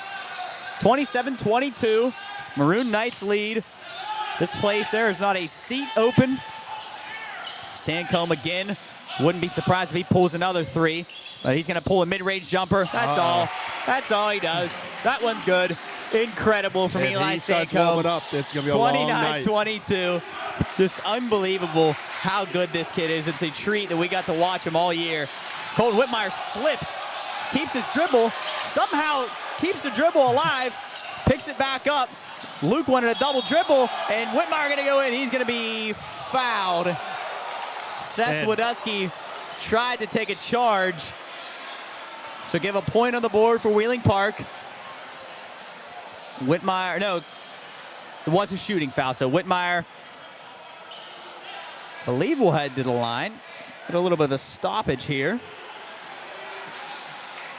Not exactly sure what. Yeah, I don't know Cools either. I don't know what's going on. So put a point on the board for Park, 29-23, and Coach Jeb is going to take a timeout. I believe Whitmire is bleeding. Oh, okay, so that may be the reason we have a stoppage. But either way, Maroon Knights lead 29-23, 4 minutes, 54 seconds to go. We're going to stop the clock here. As I said, we do have a running clock, but going to stop here for maybe an injury timeout. Whitmire seems to be okay. Maybe just got a cut or something. Flav running around. He's going to go take care of Whitmire. Flav in the all red tonight, looking like $1 million. Going to go down there to talk to our own Seth Statsky. But man, Cools, this has been one heck of a game so far. And even though it's for a good cause and it's a scrimmage, you know these two teams want to win. Oh, absolutely. And right away, you can tell the size difference is playing a huge role in this game. But like you said, it's for a good cause. But right now, it's kind of nice that everybody can forget about the flood and just enjoy this incredible basketball game between two great schools. And you can feel everybody hanging on every shot so far. It really is. And it's amazing that these two teams are actually playing. It's pretty cool. I wish that we could have been a part of it when we were in school, but unfortunately not. And it looks like Soupy's made it into the building. Great to see him. He's been dealing with some stuff, so great to see him back. Haven't seen him in a little while, but Colton Whitmire at the line. He'll shoot a free throw. No, rattles around, no good. Rebounded by Brodegard. So score remains 29-23. 4 minutes, 45 seconds to go in the half. Luke Sancombe over to Seth Wadusky on the left wing to Eli Sancombe, and he's going to take a three. Eli Sancombe off the side of the rim, but rebounded by his brother Luke. Gives it back to him. Sancombe guarded by Beck James. Over to Luke, and a corner three from Riley Taylor, but Eli in there with a rebound. Put back good, 31-23. Didn't see Riley Taylor check into the game, but he took a corner three, was no good, and then rebounded by Sancombe, who put it back in. Wheeling Park basketball now. Williams going to take a three. That one's good. J.D. Williams from the top of the key, a three-pointer. Park doing everything it can to stick around. 31-26, Maroon Knights. Seth Wadusky to Luke Sancombe, over to Eli, spin move, drive down the lane. He's going to be fouled. He gets to the rack so easy. He really does. We saw it all year. I mean, it was so hard to guard him. Just elusive. I think he uses every possible trick that he has. Amazing. Spin move, step back, everything to get to the rack, and man, he does easily. I really don't think he has anything in his game that is considered a weakness. Honestly, he can shoot, he can drive, he can pass, he can play defense. Yeah, he can defend. That's an underrated part of his game, is he can defend unbelievable. Absolutely. But Sancombe hits his free throw, so 33-26 Knights. Just over 3 to play in the half. Jordan Beck James with the ball, gives it to Whitmire. Whitmire drives over to Creighton, left corner, back up to Huffman. Knock to Beck James. Beck James going to drive. Layup no good. Rebounded by Sancombe. Eli Sancombe. Nice crossover move there. Over to his brother Luke in the corner. Luke driving baseline. Kicks it out to Taylor. Taylor going to take a three. That one's off the mark. Rebounded by Whitmire. Whitmire up to Williams. Williams back to Whitmire. Whitmire. Nice matchup here between Luke Sancombe and Colton Whitmire. Over to James, Beck James, left wing. Back to Williams, right in front of the central bench. James over to Huffman. Up top to Creighton, over to Whitmire again, right in front of the Wheeling Central bench on the right wing. Williams. Whitmire driving with the left. He's going to lay it up. Man, what a nice move there from Colton Whitmire. Switched hands through contact, drove with the left, and then shot it with his right. Cuts to a 5-point lead for Central. Just under 2 minutes to go in the half. Oleash down low. Nice pass from Eli Sanko. Tried to throw it down over Creighton, but lost the handle. Rebounded by Park. That would have absolutely blew this gym up. Yeah, the roof may have blown off of Coach Skip Prosser court here. Oh, my Colton God. Whitmire with the basketball. Over to Huffman. Huffman will take a three. Too long. Rebounded by Luke Sancombe. Gives it to his brother Eli. Eli crosses half court, guarded by Whitmire closely. And Whitmire just fell over to Luke Sancombe. Three-pointer, no good. But touched by Whitmire will go out of bounds. Don't know if that was because of the move, but Whitmire was on the ground either way. It looked like he may have slipped on the floor. Looks like, well, I think if he would have actually fell from the move, I think this place may have exploded. Yeah, absolutely. But, especially if Luke had hit that three-point yeah, shot. but just over a minute to go. 33-28, Maroon Knights. Luke Sancombe over to his brother Eli. Eli gonna take another three. That was good. I mean, this kid is unbelievable how good Eli Sancombe is. Another three right in the face of the defender. 26-28 Maroon Knights. Huffman gonna drive. He'll turn around jumper, no good. Rebounded by Creighton, but thrown right to Oleash. Oleash, way long pass. Almost hits Coach under the hoop.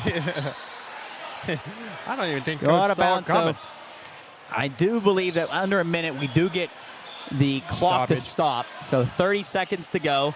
26-28 Maroon Knights. Colton Whitmire, guarded by Luke Sancombe. Park bench wanted a foul. These boys play. They are letting them play, and that one's stolen away, but Whitmire grabs it back, and then his long pass over to Huffman. Beck James going to take a three, no good. Rebounded by Oleash to Sancombe. Sancombe wants the last shot here in the half. 10 seconds to go. 8, 7, 6, 5. Sancombe going to take a long three. Oh my goodness, Eli Sancombe just beyond half court. Eli Sancombe pulls a three, and that one's good.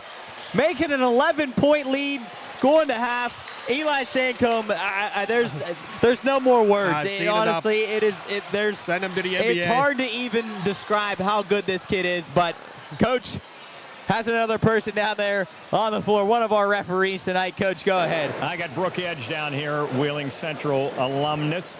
Are you having fun? Yes, it's so fun to see the two schools finally coming together for a good opportunity here to raise money for the tragedy that has happened. I know this is a scrimmage, and they're saying that this winning and losing doesn't matter, but these guys are playing awfully hard. Yes, always. They always, both the teams are very good and very athletic, so it's really fun to see them come together, and yeah, of course, they're going to leave it all out on the court to see who brings it home. What's it mean to you to be part of this this great event? I really love it personally because I am born and raised in Valley Grove, so this really hits home for me, being able to be here just so these two teams can play. It's really fun. Well, that's awesome. Brooke Edge, thank you so much for donating your time and being part of this. Thank you so much. Yes, that's Brooke Edge. We're going to, hey, guys, after you take a little break, I want to get Sean Fluharty on, House of Delegates representing Ohio County, and talk about his role in trying to heal some wounds here. So I'll throw it to you guys for a minute, and I'm going to grab Sean. All right, thanks, Coach, and thanks, Brooke, for taking a little time. Really, really good half of basketball. 39-28, Maroon Knights lead. As Coach about ready here for our other interview. Coach is in his element today. He is down there on the floor seeing people. One of his favorite things to do. So hopefully you're enjoying the content right now. If you're in the stream, 98 people in here right now. Check in, say hi. Gia Campbell checking in. And here we go. Coach got our two guys down there on the floor. All right, guys, thank you. I'm joined here with Sean Fluharty and Bill Flanagan, members of the House of Delegates. They represent Ohio County. First, I'll ask you, Sean, What does it mean to you personally? Obviously, the tragedy, you know, I'm sure you know some people, businesses were affected. What's this event mean to you, being here and seeing this? Well, it just shows the strength of our community, and we always rise up in a moment of tragedy. This isn't the first time we've had floods, but a flood of this magnitude, a flash flood, really caught everybody by surprise. And events like this just show, look, rising waters don't give a damn about your political affiliation, and this has not been a political thing whatsoever. And really, it's quite refreshing to see the community come together in times like this. And this marks kind of a recovery. You know, we went from a search and rescue originally after this all happened. We've been on the ground trying to communicate our best with our first responders, and hat tip to them. I mean, they are just tirelessly out in the community in this heat, and just volunteers left and right, just rolling up their sleeves and putting the boots on, and just showing that we will resolve through all of this. And Bill and I have been working together, and as I said earlier, we're a great duo. No politics involved. Bill's a Republican, I'm a Democrat. We love each other. Hell, we were roommates in Charleston together. And you know, it's one of those things where it truly just brings us all together. And this event, these kids can ball. I mean, man, these kids can ball. It's entertainment, and it's for a great cause, and we're raising a lot of money here tonight. And look, we've kind of gone through our phases. As I said earlier, it was a search and rescue. Unfortunately, we lost 9 lives, and it has hit home for me, both personally and friendships, beyond just businesses that were impacted. And it's hit everybody, whether you have people directly involved or not. It hits the community as a whole, and now we're coming together and banding together as a whole, and we'll get through this as an entire community. And I think our objective now is to make sure the state's involved to the highest degree and work on getting federal resolution as well. Yeah, that's what I was going to turn to Bill here. Bill, you know, you're seeing this is just a small part of what the Ohio Valley is trying to do to help these victims in this tragedy. Talk about your role now, as Sean just mentioned, in trying to help as much as you guys can from a political side of it to try to get some monetary help and other kind of help that anything you guys can do. Right, yeah, so from day one, I was in contact with the governor's office saying, hey, we need help up here now. Like this isn't something that can wait. We really need assistance. They were quick to respond. The governor's been up, I think he made his 4th trip up this week. We do have some aid money that's going to come in and help people hopefully get back into some homes. They can use the money for rent. They can use the money for costs associated with it. I think it's $500,000. You know, it's not a great amount, but it's a good start for us from the government side. And you know, what we're doing is we've been working with the local officials from the state side and with the federal officials. We're getting everybody together as a team, and it's been remarkable the way the teamwork has gone through. Like, people are communicating well, everything's getting put into place and where it should go. We're collecting surveys for FEMA. Once we get enough of the surveys together, we can have the correct numbers get sent into the federal government so they can get our approval. The quicker all this happens, the faster we can get some funding back into the state. That's awesome, and I think, as Sean mentioned, it's not about Democrat and Republican, black and white. Doesn't matter right now. Everybody's banding together to try to for the same goal, to help these people, and this is just quite evidence of what's happening. Yeah, this is fantastic. We better get off the court. We're going to get ran over by actual athletes.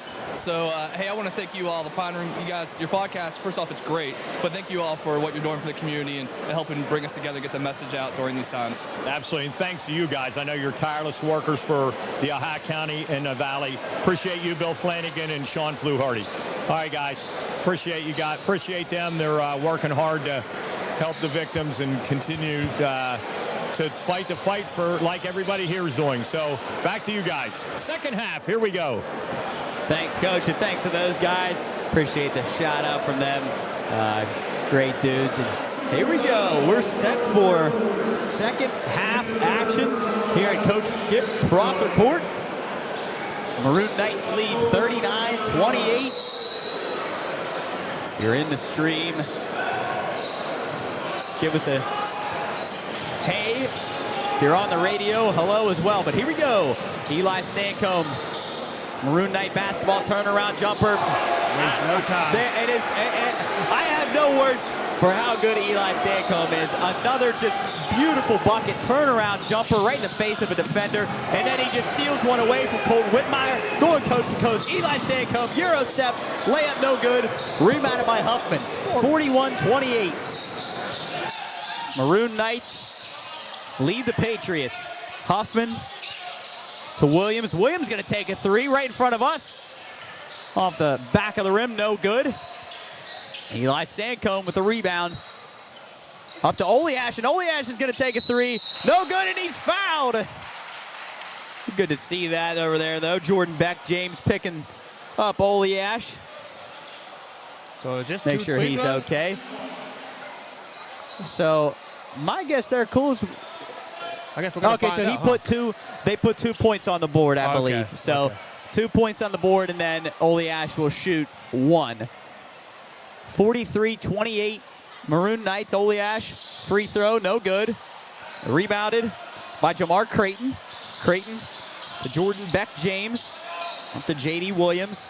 Williams guarded by Oleash. Up to Huffman, top of the key, over to Creighton. Back to Williams. Right. Over to Whitmire on the left wing. Whitmire steps through a defender and throws it over the backboard. I don't know how he wasn't called for a travel there as he came down, but no whistle. Tried to get a shot off, a wild shot, went over the backboard. Maroon Knight basketball, 43-28 they lead. Eli Sancombe across half court. One right to left. Oleash to Luke Sancombe. Luke over to Brodegard, then hands it off to Luke Sancombe. No good, and then Eli and Steven Brodegard run into each other going up for the rebound, but Sancombe going to be fouled. Put a point on the board for Central. 44-28, Eli Sancombe head to the line. Our boy Bear Beresford checking in on the stream. My man Bear. Thank you, Bear. West Virginia strong, that's right. Appreciate the kind words. Eli Sancombe, his free throw. Rattles around, but falls through. 45-28, Maroon Knights. Colton Whitmire doing it all right now for Park.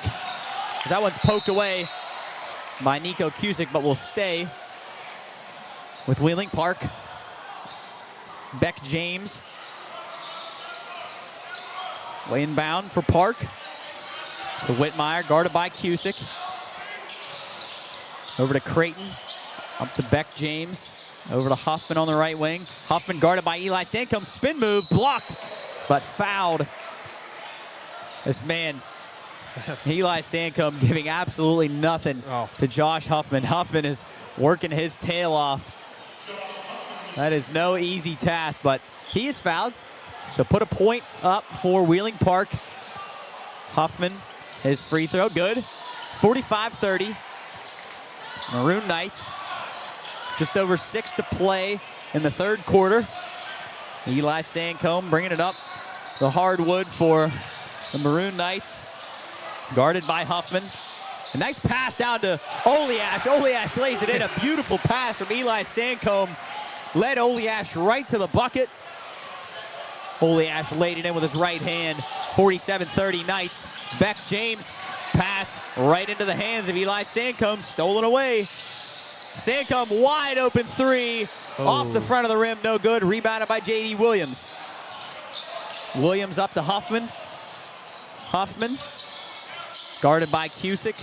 Top of the key. He makes a nice move. Nice spin move. Turnaround jumper from Josh Huffman. Nice shot from Huffman. 47-32. Eli Sancombe over to his brother Luke. Luke gonna take a three from the right wing. That one's good. Luke Sancombe getting in on the action. The spark. 50-32. Maroon Knights.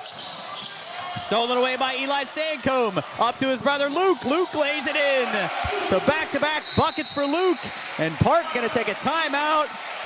It is just looking like Wheeling Central just too much for Wheeling Park. The defending state champs, just way too good. Eli Sancombe and Luke Sancombe, really, really good. It is fun to see those two play. As coach, I believe, guys, maybe the most important interview of the night down on the floor. Coach, go ahead. All right, I'm down here with the world-famous Flav, Deshaun Scott. Flav, tough game so far. We're down a little bit. You think we can rally? tough one. They're defending state champs, so number 11, we can't stop him from scoring. We could have this game. Flav, what's this game mean to you, raising money for all the flood victims? It means a lot. Prayers for all the ones that's still missing. So this game means a lot. First time ever for Central and Park to get together. Does it mean a lot to you that Park and Central are finally playing? Finally playing for this memorable. This game sort of is like when you played Pickerington. The excitement is just about the same. It is, but we were up by 30 against them and then brought it back down to 10. Yeah.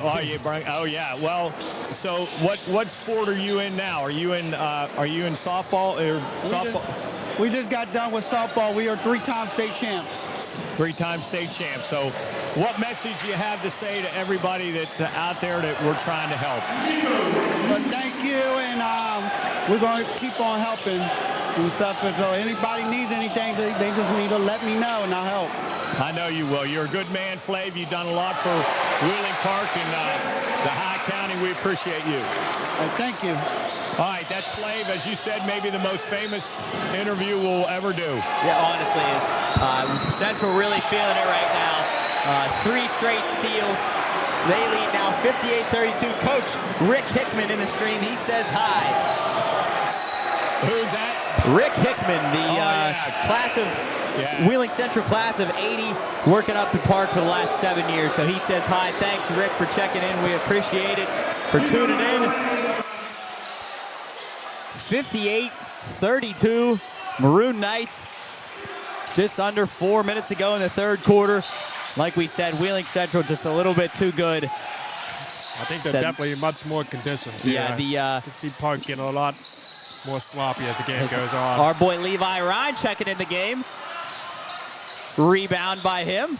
Eli Sancombe bringing it up the floor. Spin move. Nice pass down to Oliash. It is. Those two right now are dialed in like they've been playing since the season ended. 60-32 Knights. It looks like Central didn't even stop the season. I was going to say, Coles, they haven't missed a beat. As that three-pointer from Gamil Bird, no good, but he's fouled. Put 2 on the board for Park. 60-34. Bird will head to the line. Coles, you're right, though. It's like they didn't even, skip a beat. They didn't even have an offseason. I mean, Eli's been playing some AAU. A lot of guys played baseball. Even Eli even played baseball for Wheeling Central. So a lot of these guys playing different sports, but Central, they didn't even miss a beat. And checking in for Wheeling Central, Braden Estep, as well as Cade Taylor. He obviously played baseball for Central with the blonde hair as Bird sinks his free throw. 60-35. Levi Ryan going to take a 3. Oh. Way off the mark for Levi, but rebounded by Taylor to Oliash. No look pass down from Eli. Back to Oliash, and he'll be fouled. Still looking for that poster. Yeah, I would say by the end of this, Coles, we're going to see a poster or something. 61-35 as Oliash heads to the line.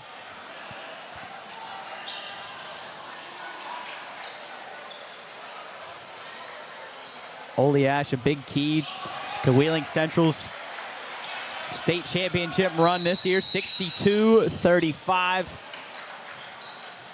It looks like there's Wheeling Park, and it looks like our referee thought that Coach Jeb called a timeout, but he didn't. Coach, go ahead. Yeah, real quick, guys. The ladies at the front gate were just headed down to the 50-50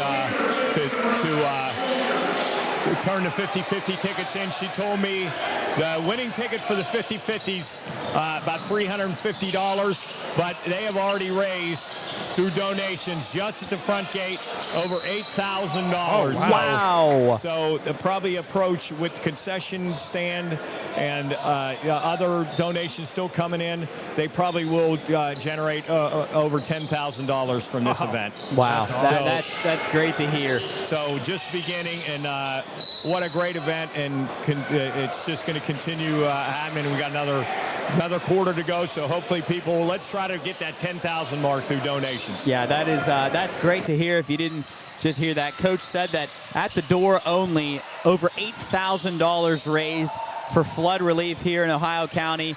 Really, really great to hear as we got some new faces checking in for both teams. Chase Stein in the game now for Wheeling Park, as well as Will Weir for Wheeling Central. Cade Taylor, Levi Ryan, Braden Eastep, Ole Ash on the floor right now. Bird, Whitmire, Williams, Huffman, and Stein on the floor for Wheeling Park. 63-35, Maroon Knights lead. 35 seconds to go in the quarter. Williams, mid-range jumper, nice shot from him. That one's good, 63-37. Ole Ash gonna bring it up the floor to Braden Eastep in the corner. Eastep to Ole Ash. Ole Ash driving over to Levi Ryan in the corner. Levi gonna try another three. That one's good. Levi Ryan, a corner three. He's got a smile on his face. Levi Ryan and almost falls as Bird made a nice move. 3 seconds to go. Levi with the ball. He thought was gonna get it to Cade Taylor. Taylor didn't see him. Hit him in the shoulder, but Levi Ryan with a big-time corner three.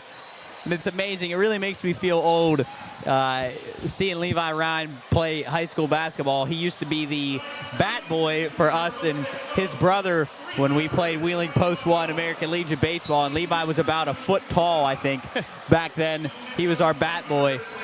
Now he's hitting the three in a big scrimmage game here, so really cool to see. It makes me feel a little bit old as Thomas K. Cottrell checking in. Let's go Knights, he says again. If you're in the stream, check in, say hi, where you're watching from, who you're rooting for, how you're doing today. Again, we're here for a great cause. It's the 50-50 being drawn right now. We gave away, I believe, I don't know if they already did it. It's hard to hear up here with our headphones on. We're giving away a C.D. Lamb signed football, which is pretty cool. C.D. Lamb, obviously a receiver for the Dallas Cowboys, teammate of Wheeling native C.J. Goodwin. So Jerry Ames reading off the numbers for the 50-50. I would imagine that probably if you win the 50-50 tonight, you're probably going to donate it right back to the people here. So fourth quarter here at Coach Skip Prosser Court. Maroon Knights lead 66-37. 10 minutes to go in this one.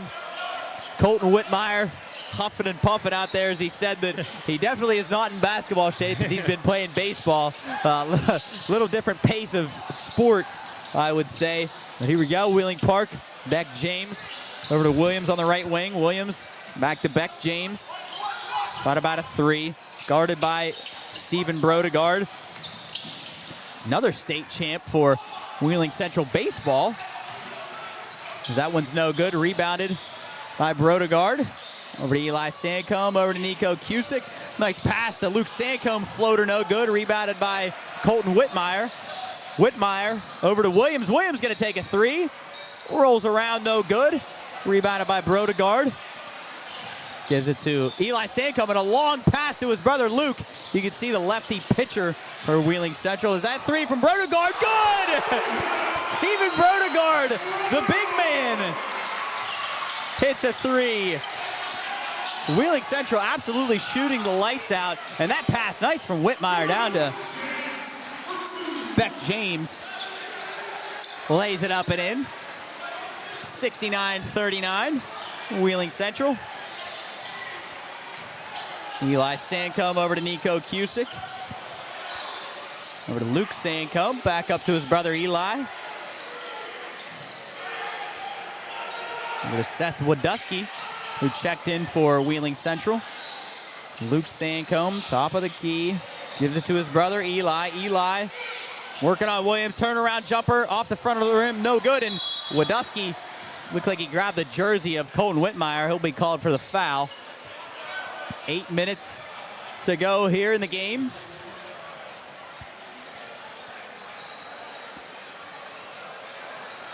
Energy in the building is very high. Colton Whitmire over to Huffman. Huffman to Williams. Williams back to Huffman. Huffman, three-pointer. That one good.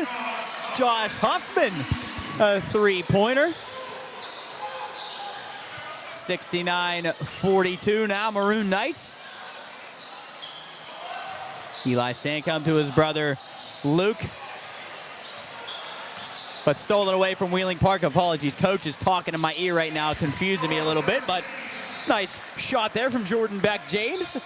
Right-handed layup is good. 69-44. Cool. Wouldn't it be cool to see Park go on like a 15-0 run right here and like bring it back and maybe get a little bit of excitement back on the Park side? I absolutely would love to see that. If they're going to do that, they really got to hurry up, especially with the running clock. And we can't have the ball rolling out of bounds. Get this place loud again. Yeah. That's the thing. You can tell this is a big rivalry because Central's up 30 and the crowd still erupts for every shot. Absolutely. As Williams takes a three. Rattles around, no good. Rebounded by Sancombe, but poked away from Huffman. Right into the hands of Whitmire. Whitmire lobbed to Beck-James a little bit too high. Rebounded by Brodegard. Brodegard pass up, knocked away. See who they give the possession to here. Stay with Wheeling Park. Whitmire up to Beck-James. Beck-James a corner three, too long. Right into the hands of Jamar Creighton though. Whitmire gonna take a long three. That one's off the mark. Rebounded by Luke Sancombe. You'd say just two different sides of shooting tonight. Wheeling Park not getting them to fall. Wheeling Central getting them to fall.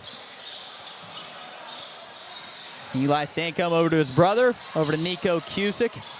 Nice pass down low to Luke Sancombe, but too strong. Gets his own rebound. Over to Eli. Eli on the left wing. No look pass down to Seth Wadusky. Wadusky going to be fouled by Whitmire. Puts 70 on the board for Wheeling Central. Wadusky will shoot one. Soup has made it up into the booth with us.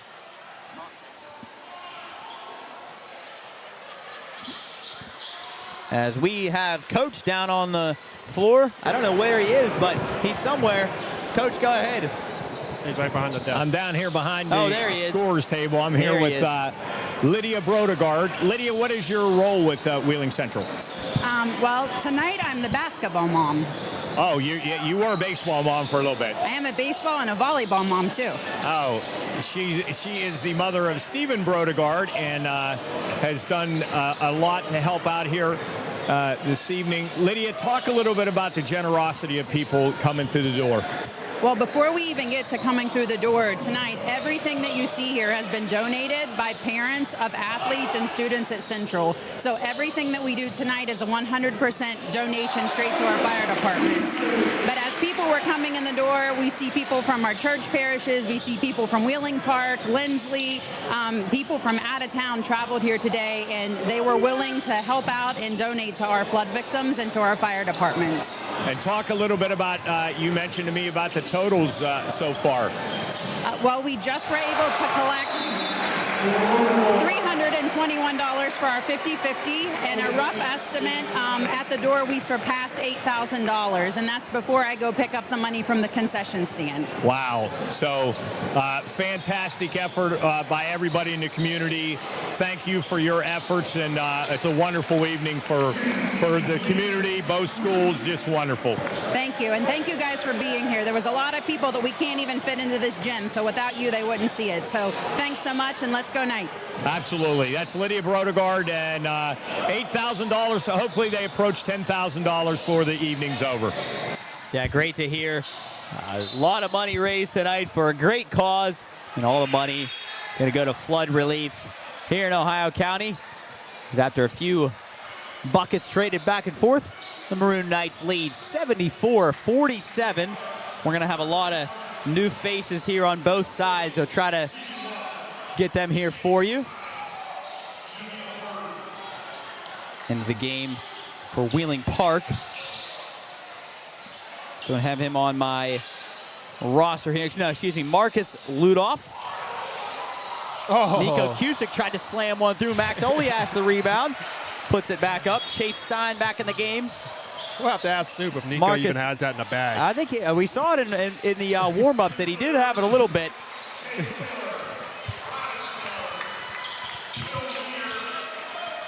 Chris Bally, the game for Wheeling Park. Bird, Stein,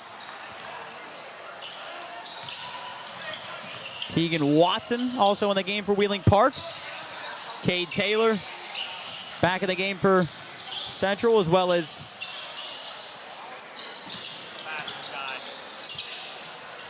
Cade Taylor. Shot no good. Will Weir. A lot of new faces. Bear with me here, folks. We're trying to run down Will Weir, Cade Taylor, Riley Taylor. The game, as well as Jackson Bell. So nice to see some guys getting some time here in this rivalry to be a part of it. 2 minutes to go here in the game. Maroon Knights lead 76-47. Riley Taylor throws it through the hands. Marcus Ludoff.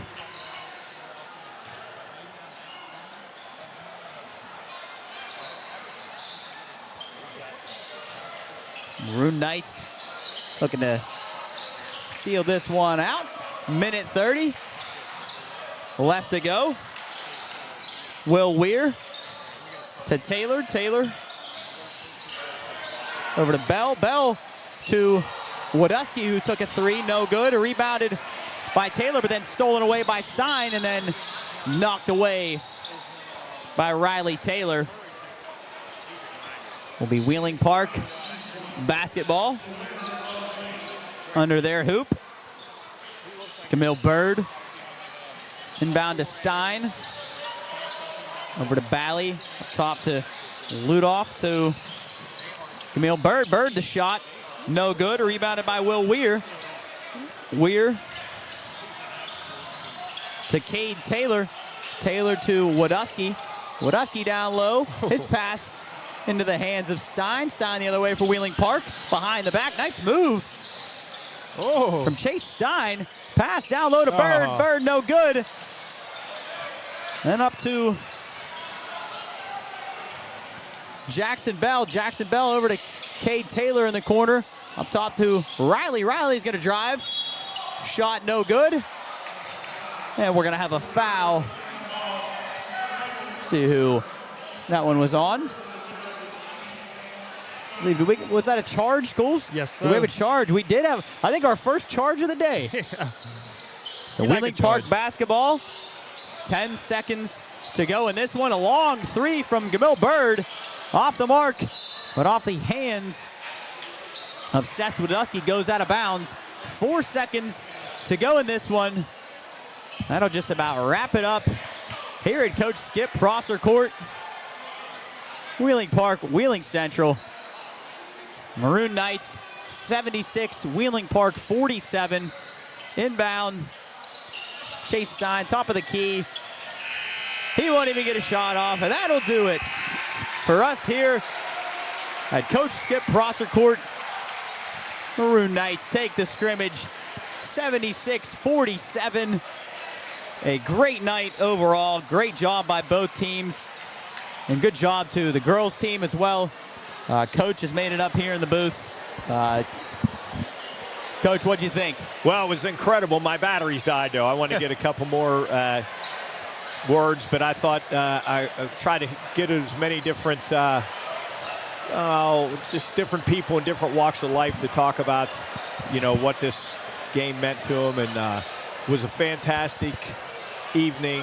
I had a pretty good feeling that this was going to be how it turned out. It's just Central is just too big, too physical. With Eli Sancombe, it's just he's and I heard you guys say it, just incredible athlete. It's hard to even put into words. I mean, like, he hits these shots, it's like you want to be surprised, but you can't be. It's just he does things that are that a lot of guys can't do. But again, honestly, the game way less important than what we were here for. Really, really great job. Almost over $8,000 raised just at the door. Most likely going to be over $10,000 raised overall. So awesome to hear. Great job. Yeah, and I want to send kudos to you guys for setting this up, and Jub for the incredible camera work. This is first class, fellas. You're not going to get better graphics. You're not going to get a better picture. Just the whole setup. You guys did a great job of setting this up. Pools, you and Jarrett did a great job, but Jub has really taken this thing to another level, and hope everybody enjoyed it that watched. Hope everybody enjoyed it to listen. We want to thank the Watchdog for letting us be part of this, and thank all the guests that I had on. Sean Fluharty, Bill Flanagan for joining us, taking the time to come be part of this, and all the other people, Bob Gaylor, and just on down the line, everybody.